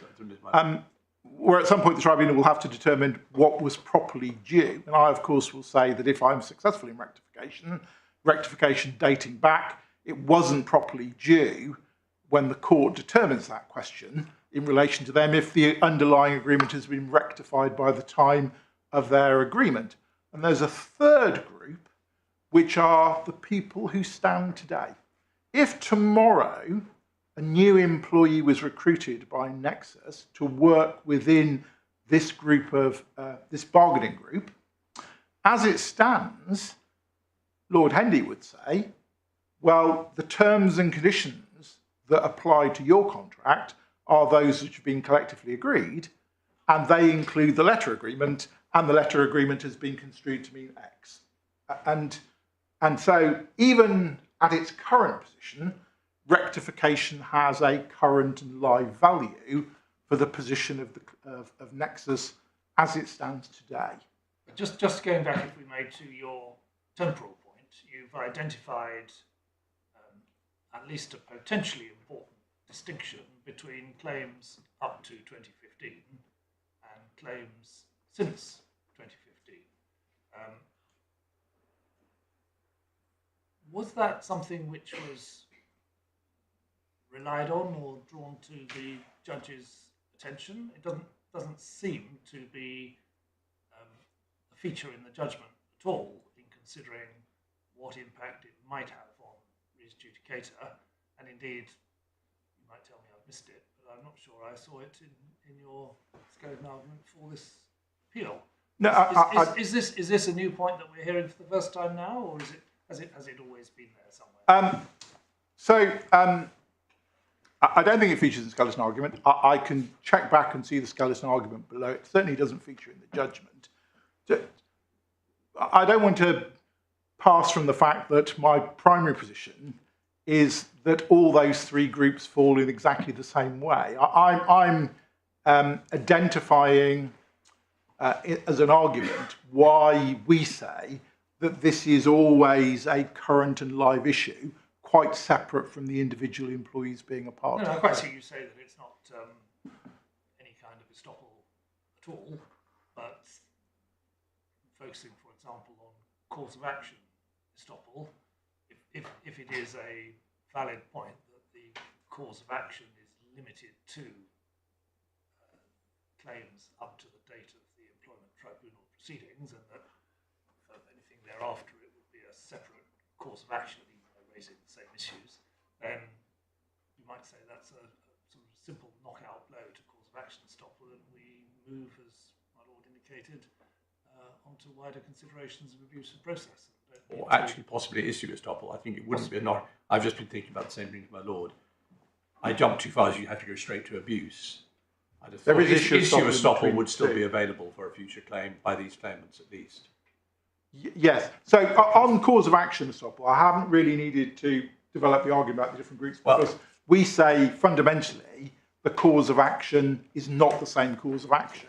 And what we draw from Lord's assumptions analysis of the law, particularly at paragraph 17 and I think 22, where he identifies cause of action estoppel, which of course is a complete bar, as requiring an identical cause of action to be in play. And ultimately we say, as the pleadings show, the cause of action in this litigation for rectification is not a cause of action that was before or open to the employment tribunal as a cause of action. Now, I appreciate there's a slightly different point that's being raised in argument, which is there an issue estoppel if that is an issue that could have been capable of being determined by the employment tribunal below if raised as a point. And I think a secondary point raised in argument is, even if it wasn't, is there an issue about whether or not one would, there's an abuse point if one doesn't stay the tribunal proceedings pending the determination of a particular argument. I think what on this question of the cause of action being the same, I don't think you answered my previous question, which is that would you accept that if you get the rectification you're asking for, then the conclusion of the employment tribunal, paragraph 47, I think it was, cannot stand?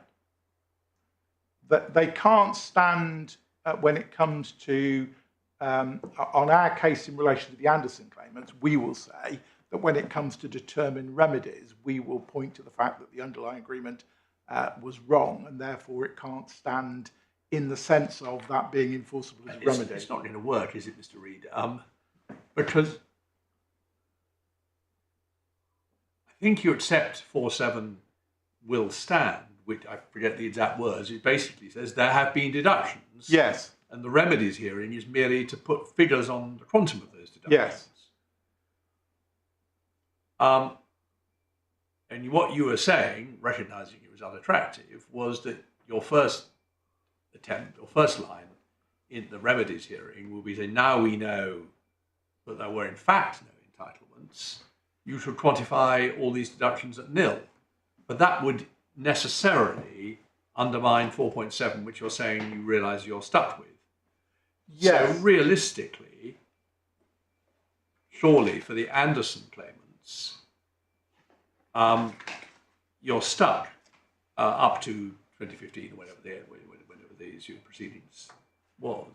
You don't feel obliged to respond to that definitively now, but I can't at the moment see a way around that. Well, can I just identify this, that it's important to note in the Virgin Atlantic Zodiac case, of course, the underlying facts of that issue, that case, which we not surprisingly passed over, concerned the patent relating to the design, the design in relation to an airline seat.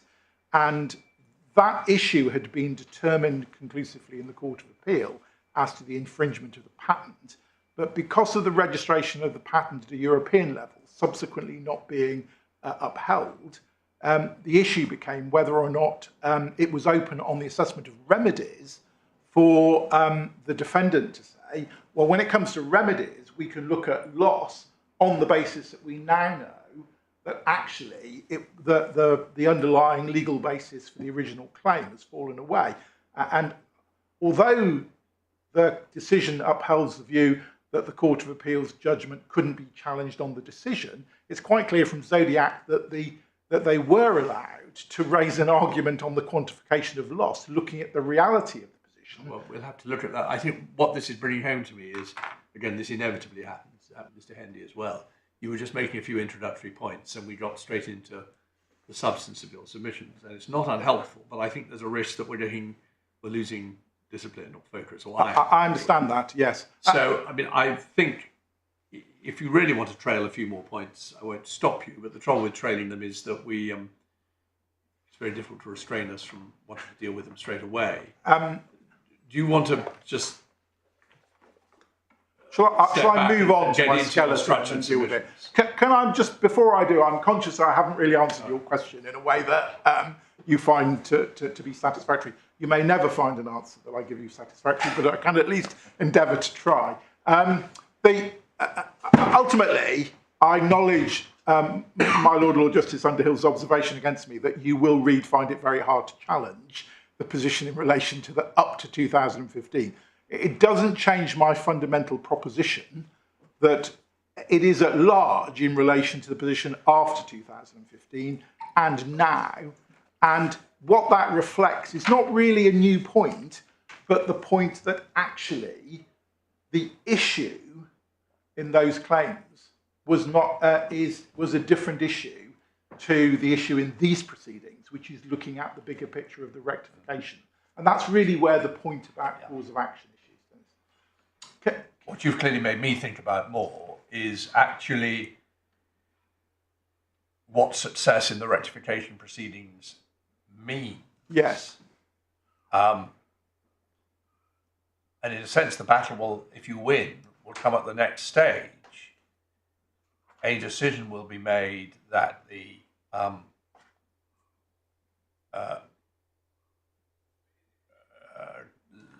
letter agreement didn't mean what it's previously been held. Letter agreement needs to be rectified so it doesn't so that it's to reflect the common intention of the parties, which was different. But then the question, well, where does that leave the Anderson claimants? Where does that leave them for the future? Where does that leave people who weren't even Anderson claimants at all? Won't, in practice, be resolved by that. That will be something that has to be fought over on another occasion. Except we will have to fight over it a bit now in order to discover whether it's abusive. Yes, it's absolutely right that I don't anticipate that my success in rectification is suddenly a solution to the position in relation to the claims, because there may properly be a legitimate argument against me in relation to the Anderson claimants in respect of the judgment and as it stands at that particular point in time, and there will be an argument about that intermediate group. But it doesn't change the proposition of the cause of action and the issues with which you're seized, we say, and why it's properly not abusive for us to proceed in relation to rectification as a remedy, and no estoppel or abuse properly arises because of the narrowness of a determination when the tribunal didn't deal with rectification. Are you content that if we find it necessary to our reasoning, that we determine the question, which I think is all bound up with this, that not actually a basis, I think, on which the strikeout application was advanced, namely, who are the proper parties to the rectification agreement? I think it'd be very awkward for us if we couldn't, or it might be awkward for us if we couldn't determine that question as part of our reasoning. Well, from the point of view of the court, although it's not been raised, of course, if the courts have a view that it's a pertinent issue in relation to the case, I can't really argue against it. My only obvious concern would be that and I appreciate there's a knock-on issue because of privity of interest, which is really in part why my learned friend articulates a view, somewhat surprisingly, that individuals ought to be parties in relation to the litigation. If you were of the view that the individual employees had to be parties to the litigation, obviously, aside from questions of privity of interest, which I'll come on to, what I wouldn't want is a situation where my claim is struck out without the opportunity to amend to add the additional parties, because that would be a point to be taken, yes, which I hadn't got the opportunity to deal with. That's a separate point, but you have got the opportunity, particularly as you're not going to finish today, I suspect, just to remind yourself of CPR 19. Yes. And what is a proper party, and we can do that. We can have a look at it overnight. It's quite a novel situation, this one, I think, but there might be analogies in somewhere in the white book if one can bear to read all the notes. Yes. Although I've rightly been encouraged to get back on track and focus, can I neglected just looking at my notes. There is something I just wanted to deal with about what I perhaps discourteously described as my learned friend grabbing a lead and building a wedge, which is the idea of the tribunal's sort of super enhanced jurisdiction. Can I just identify how that might work and the problems about it? Because effectively what I think was being developed was an argument that if, in this collective agreement position, putting to one side the position that I was asked by my Lord Justice Newey about an individual claimant and an individual employee, which may be a different situation. If we had a situation where the tribunal was seized of this case, and at the first instance decision, the question arose of whether or not there was mistake, is it really, we would suggest, practical to have the thought that what the tribunal would have to do is say, well, we will now consider whether or not applying the principles in relation to common or unilateral mistake, this agreement, the collective agreement, was susceptible to rectification. And although we've got no power of rectification, we will determine the case on the basis that rectification would be granted, and therefore we will determine that this sum isn't contractually due. Now, before looking at the case that your Lordships helpfully directed our attention to over the short adjournment, I can immediately anticipate that I will probably say in relation to that case that involves looking at actions between parties, where it may easily be said that if rectification is raised as a defence without specifically pleading it, if it's determined between the parties directly, there's an issue of estoppel between them, and the party who brought the claim and met a defence of rectification would not then be able to argue anything else. But where would it stand here if this had happened in relation to the Anderson claimants? Would it have determined the question for everybody else? Would it have determined rectification of the collective agreement because the tribunal had no power in relation to it? Or would it have then been necessary for Nexus to have brought proceedings for rectification against everybody else and pointed to the tribunal decision and said, well, the tribunal couldn't grant rectification, but they did determine between these individual employees? Well, if you had won on that pseudo-rectification, yes, and a different claimant, not party to these litigations, and let's make it as difficult as possible, not a member of any trade union, had brought proceedings for the same deductions, and you had said, you said, well, hang on, it's been decided in this other case, and he said, well, I'm not a party to that other case. You would have had then quite a strong case, I would have thought, to say it's abusive for the issue to be litigated again, because nobody thinks that every individual employee has a right to fight. It's rather like the Ashmore and British Coal case. If you had lost, and it was the other way around, and somebody else brought a claim, and you tried to read it again, then it would be much easier to say, certainly you were being abusive, because these were clearly test proceedings. I'm not sure, and what I'm trying to say is it really would be an insoluble problem. Well, I think there's an immediate answer to that, which is the case that was in my head as you articulated it was Ashmore and British Coal, which for the court will recollect was a case in the Employment Tribunal where an issue had been decided in relation to a set of claims about contractual entitlement, and I don't think it was equal pay. I think it might have been redundancy entitlements. No, I think it was equal pay. Was it equal pay? And subsequently, other claimants. I was in it actually, but yes. I think you may be right. Subsequently, other claimants brought it, and what Ashmore decided was that there was no estoppel, there was no determination that bound the other case. It went to the tribunal's view on the question of costs, that the tribunal could make an order. I don't think the tribunal has a power to strike out as being abusive. That's not how I remember it. I mean, I may be wrong, but I'm happy to. As we're here, we're only going to look at it once. So why don't we just look at it?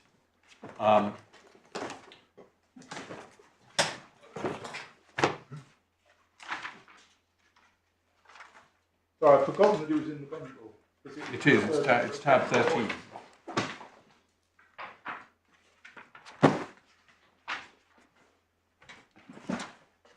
It was an equal pay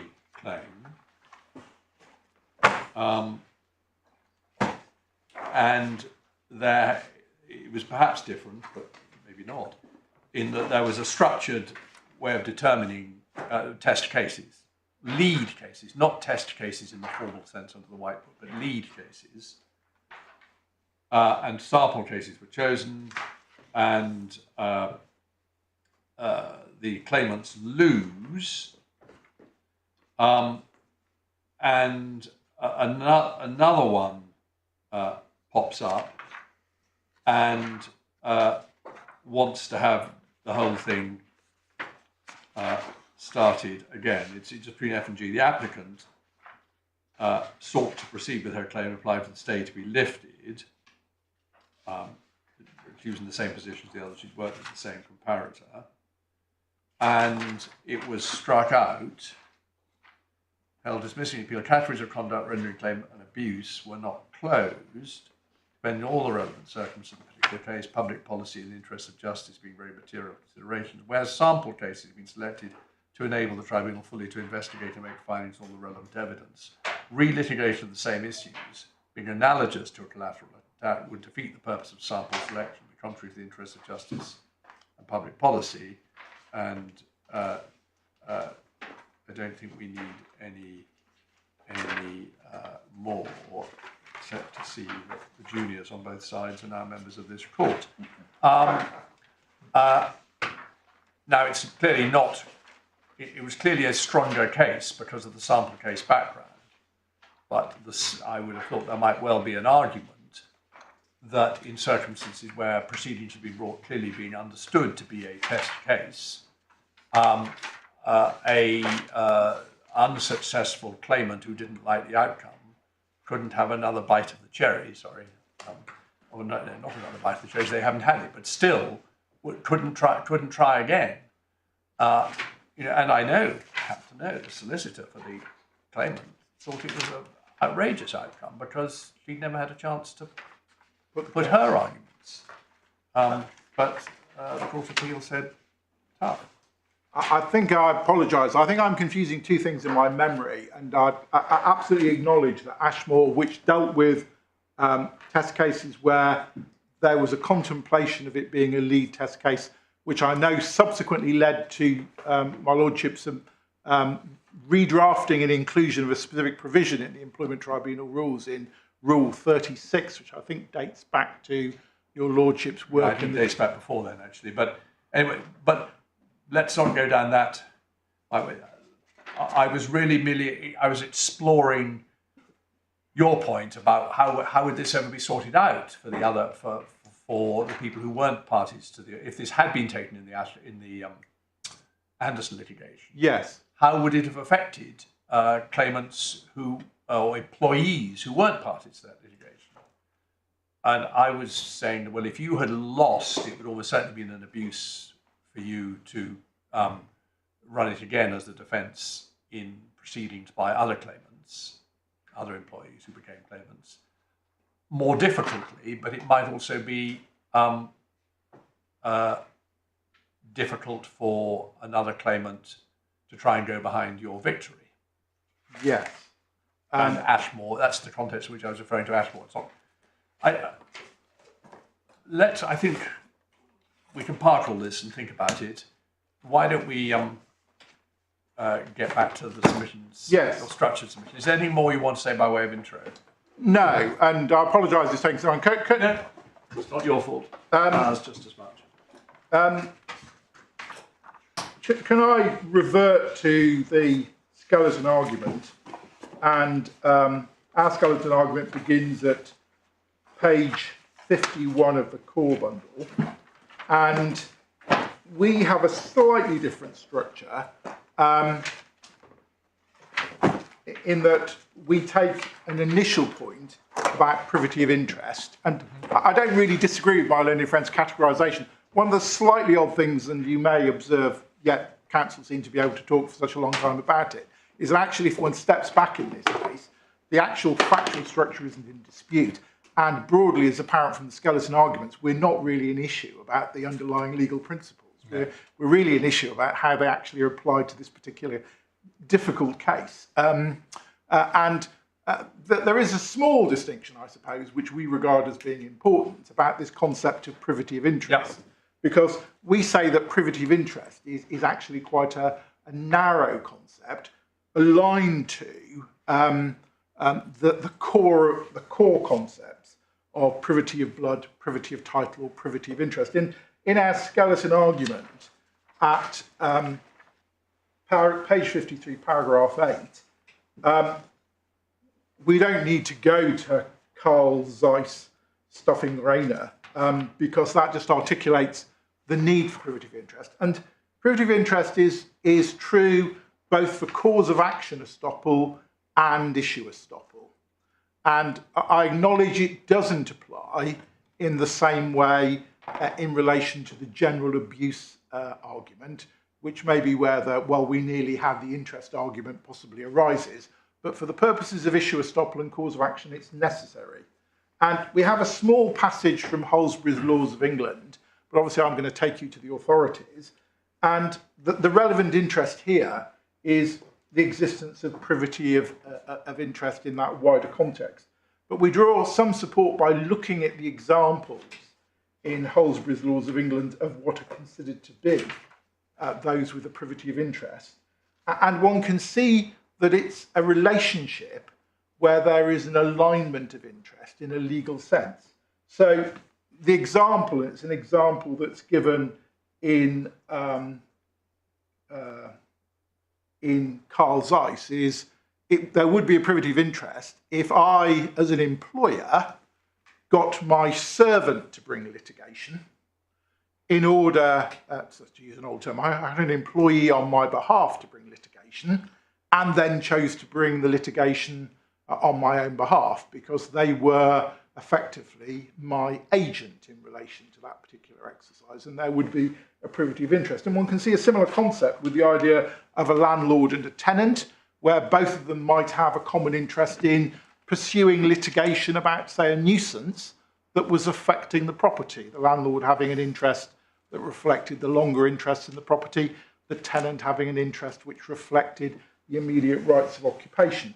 Similarly, vendor and purchaser may have a common interest. So those are all relationships of a very defined nature. And in Gleeson and Whipple, I don't need to take you back to it, but the Vice-Chancellor, Sir Robert McGarry, described it, the privity of interest, as being a narrow one. That's at paragraph page 515, paragraph A. It's a passage my learned friend has already taken you to. And although it's true that for privity of interest, it's not necessary for the unions to be the alter ego of the individual employees. It's necessary for there to be something which is more than an interest in the outcome of the litigation, whether that's commercial or an interest in the beneficial nature of their particular members. And that requires... We may not find an exact analogy anywhere, but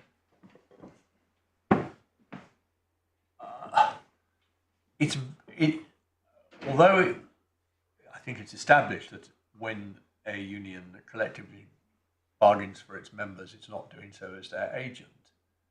It's jolly close to that.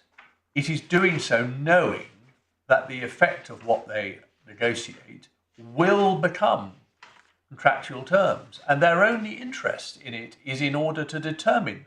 They've got no interest in the outcome except to promote the interests, admittedly with a small I, of their members.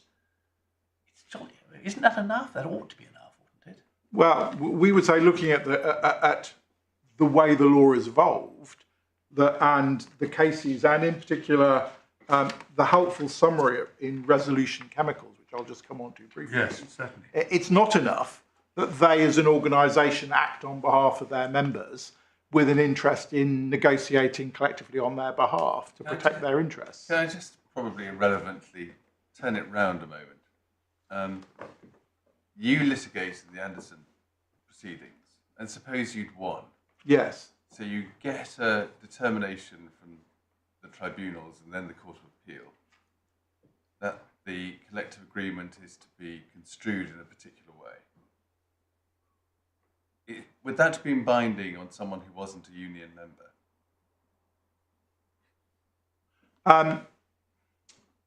In the Anderson litigation, The determination in the Anderson litigation, in your favour, we assume, the court has made a decision in a dispute between other parties about what the contract means. yes, I understand. Would somebody who wasn't a member of the union, who hadn't been a party to the litigation, have been bound by the result of those proceedings? No, because it would be the same, because that's almost the Ashcroft case where although in the Ashcroft case we've just looked at, what was being exercised was a strikeout power on the grounds it was abusive to have determined the same issue where there had been a test case. If in the Anderson litigation they determine the construction in my direction, what that would have been would be, subject of course to the Court of Appeal having looked at it, only a determination of the case of another party. But the claim would be liable to be struck out on the basis that it was hopeless because the identical question had been decided in another case. Yes. You say that's a different power. That's a different power. It's not binding in the sense because the cause of action will be different, and strictly speaking, they would not be a privity. There's no privity of interest between them. Well, that's and what I was another. trying to get at, but maybe we never get to that point. Yes, I see. So even if I strip it away from these particular facts, and you had brought proceedings as against employee A, Yes. for a declaration as to what the contract meant, and got a conclusion in your favour,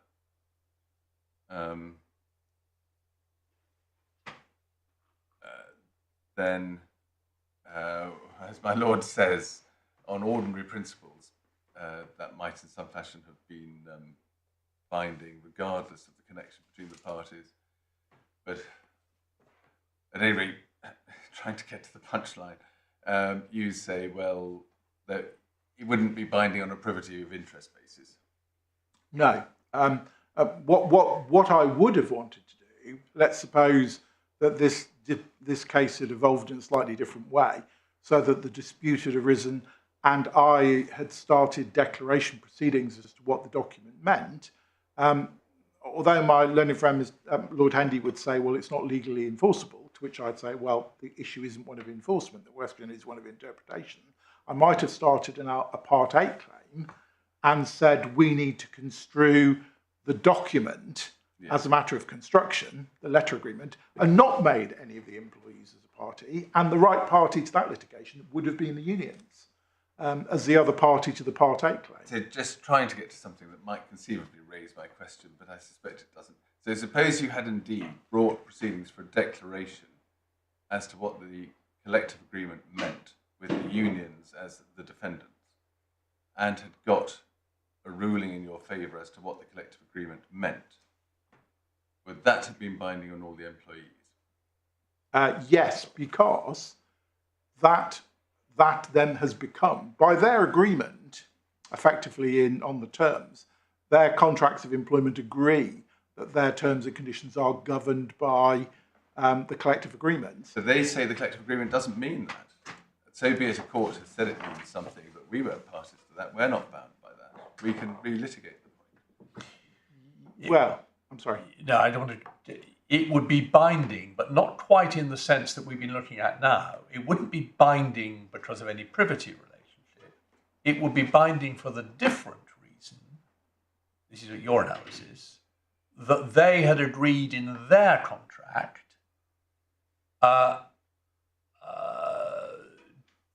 to be bound by the deal that had been done at the collective level. Yes.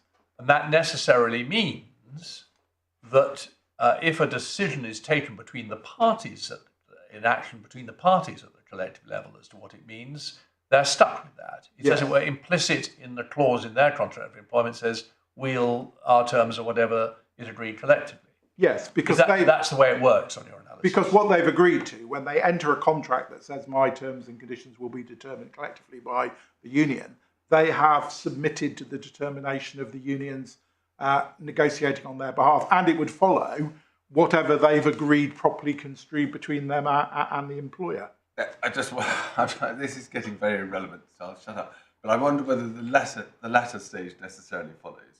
If you have a ruling from a court as to what it means, Yes. that doesn't mean that the two sides have agreed what it means. It means the court has decided what it means in proceedings to which employees are not parties. Yes. Although, and I have to be careful because it's absolutely right that the union doesn't negotiate as principal, as agent. And in our skeleton argument, by way of reference, we refer to Frampton and Badger at paragraph 12.1, which is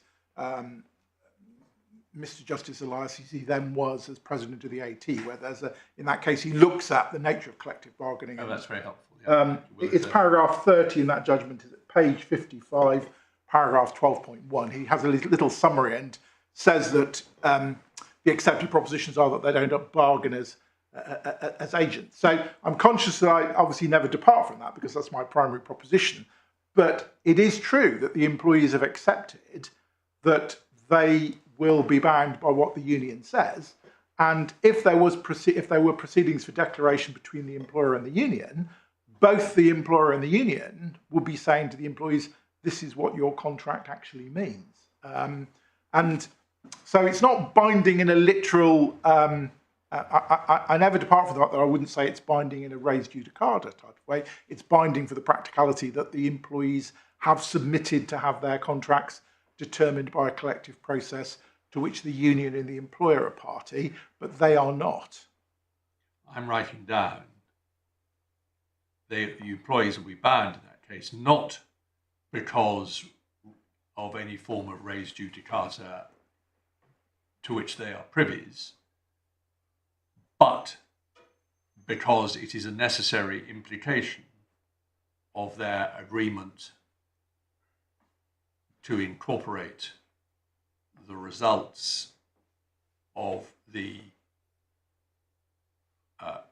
agreement between unions and employer, that they will also be bound by a court's interpretation of that agreement.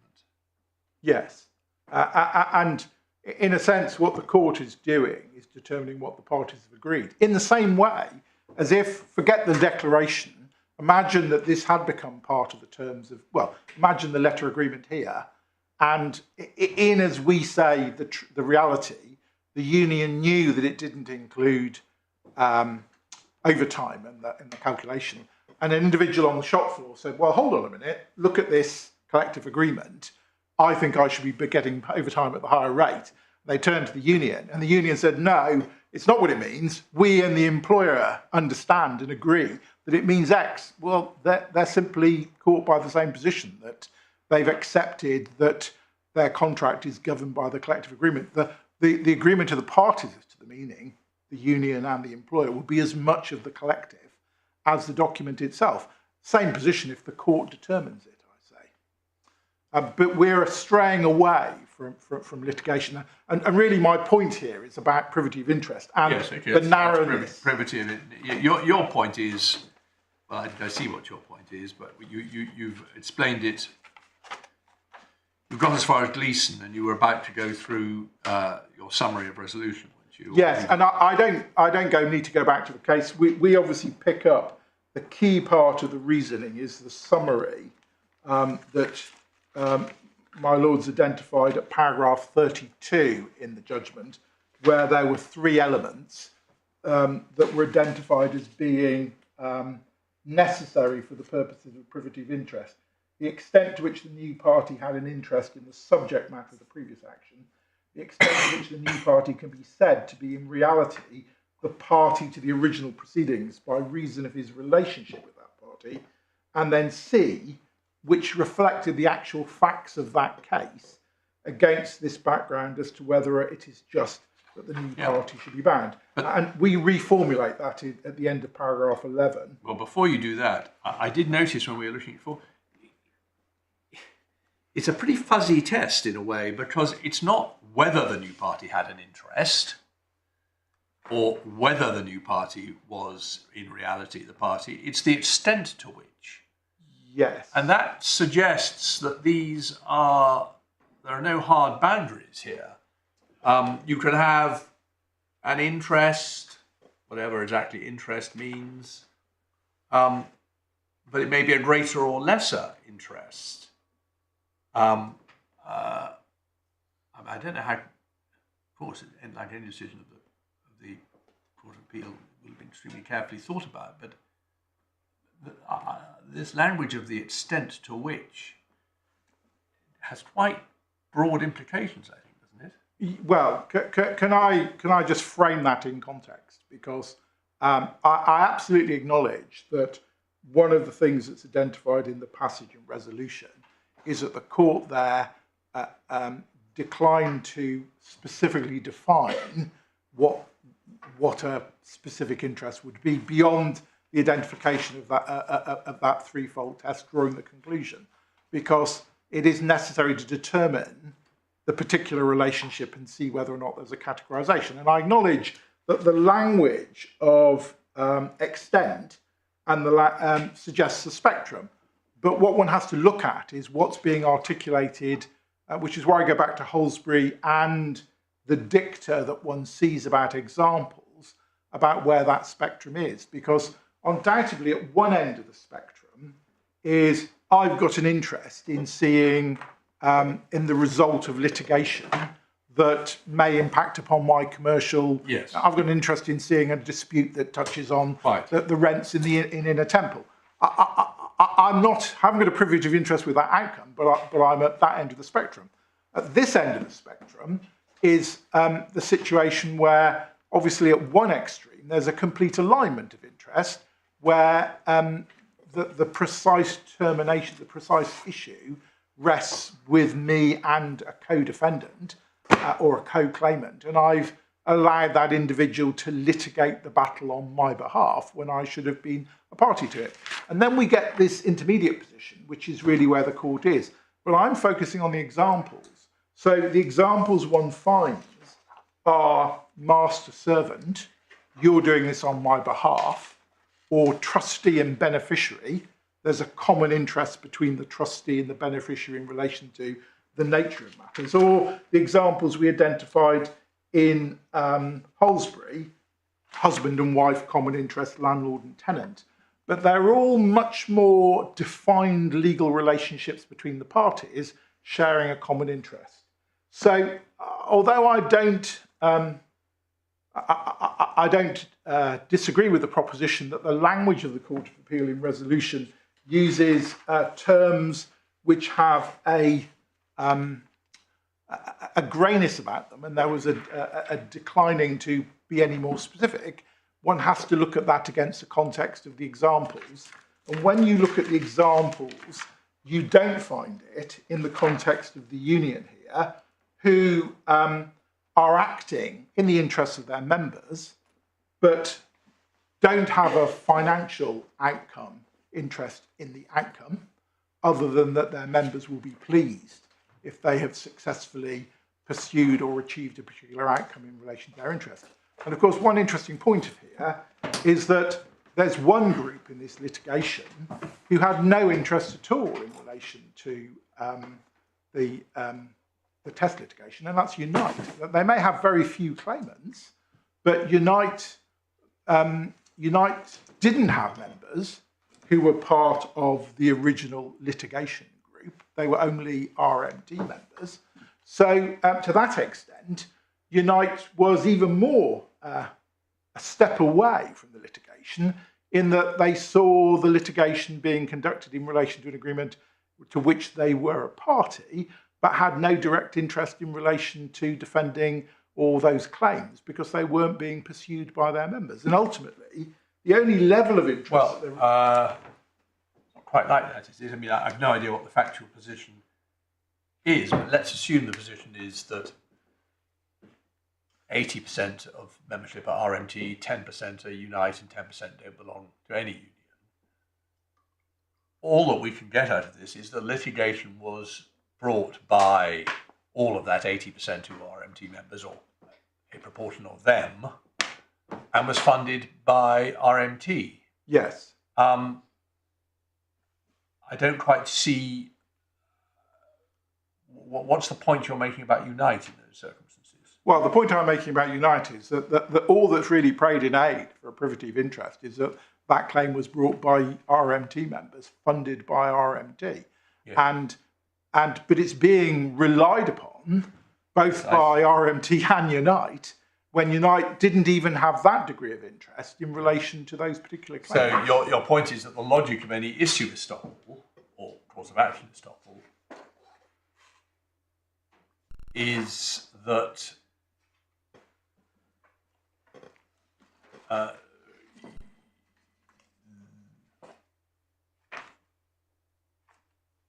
it depends on the privity of interest between the actual claimants in the first claim and the union, and that is only the RM. No, but the privity of interest doesn't derive from the fact that RMT funded the litigation,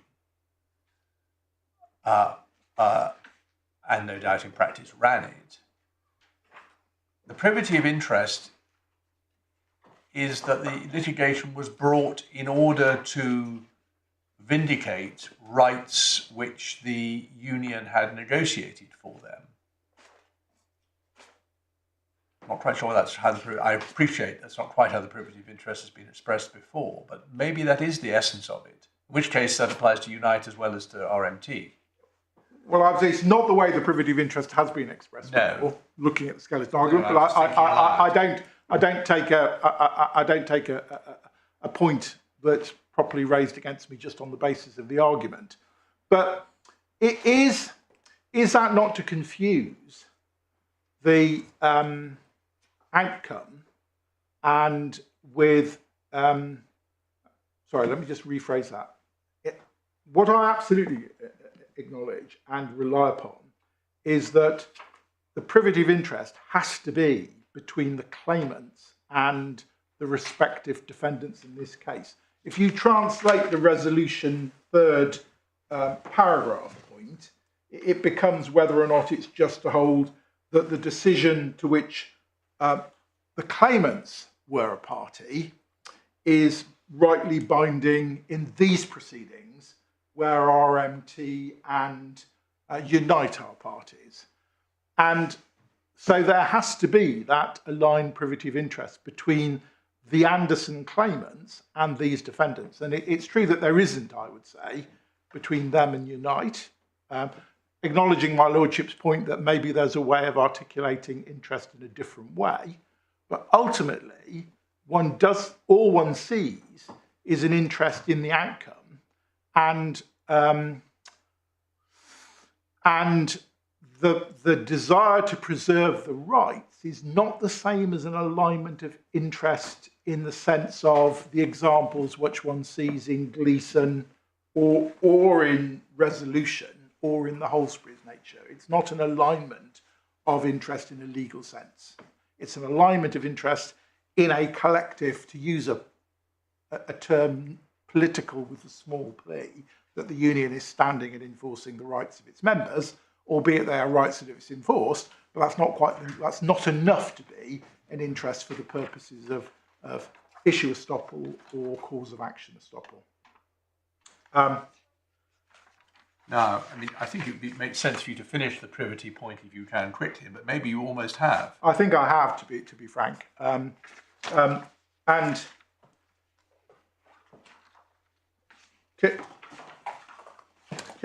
What I can do relatively quickly, but if I might pause at issue estoppel to think about it a little bit more, I can do the cause of action estoppel point quickly because I already articulated our point about it, which is that cause of action estoppel, and it may be that the way the argument's developed, cause of action estoppel isn't really the battleground that I have to focus upon. But when it comes to cause of action estoppel, we point to the passages in Virgin, in particular at paragraph 17, which I know your lordships have already read, and paragraph 26, where Lord Sumption refers to Lord Keith in the Arnold case, and at paragraph 26 in Lord Sumption, where it's quite clear that when he looks at the question of cause of action estoppel, the cause of action has to be identical, because that's how you get the concept of merger or a determination that the cause of action doesn't exist. I accept that issue estoppel has a different conception to it, but the simple fundamental proposition we make in relation to cause of action estoppel is that the tribunal were never seized of the same cause of action in this litigation. Happy to look to... well, I'm putting it this way. I'm looking for a natural break, but if you want to finish now, that's all I want to say. Cause of action. I'm happy to pause now. I'd quite like to look at the lordship's case overnight, have a think about it, and come back on that. Quite. Hopefully, in a more focused way in the morning. No, quite understood. And you'll also look at the CPR 19. Oh, CPR 19. Can I just add one thing? I can't remember whether my lord touched on this earlier. The bit in Snell to which he referred cites two cases, and you've been given the reference to one of them. Yes. You weren't given the reference to the other because we hadn't got access to it at the time.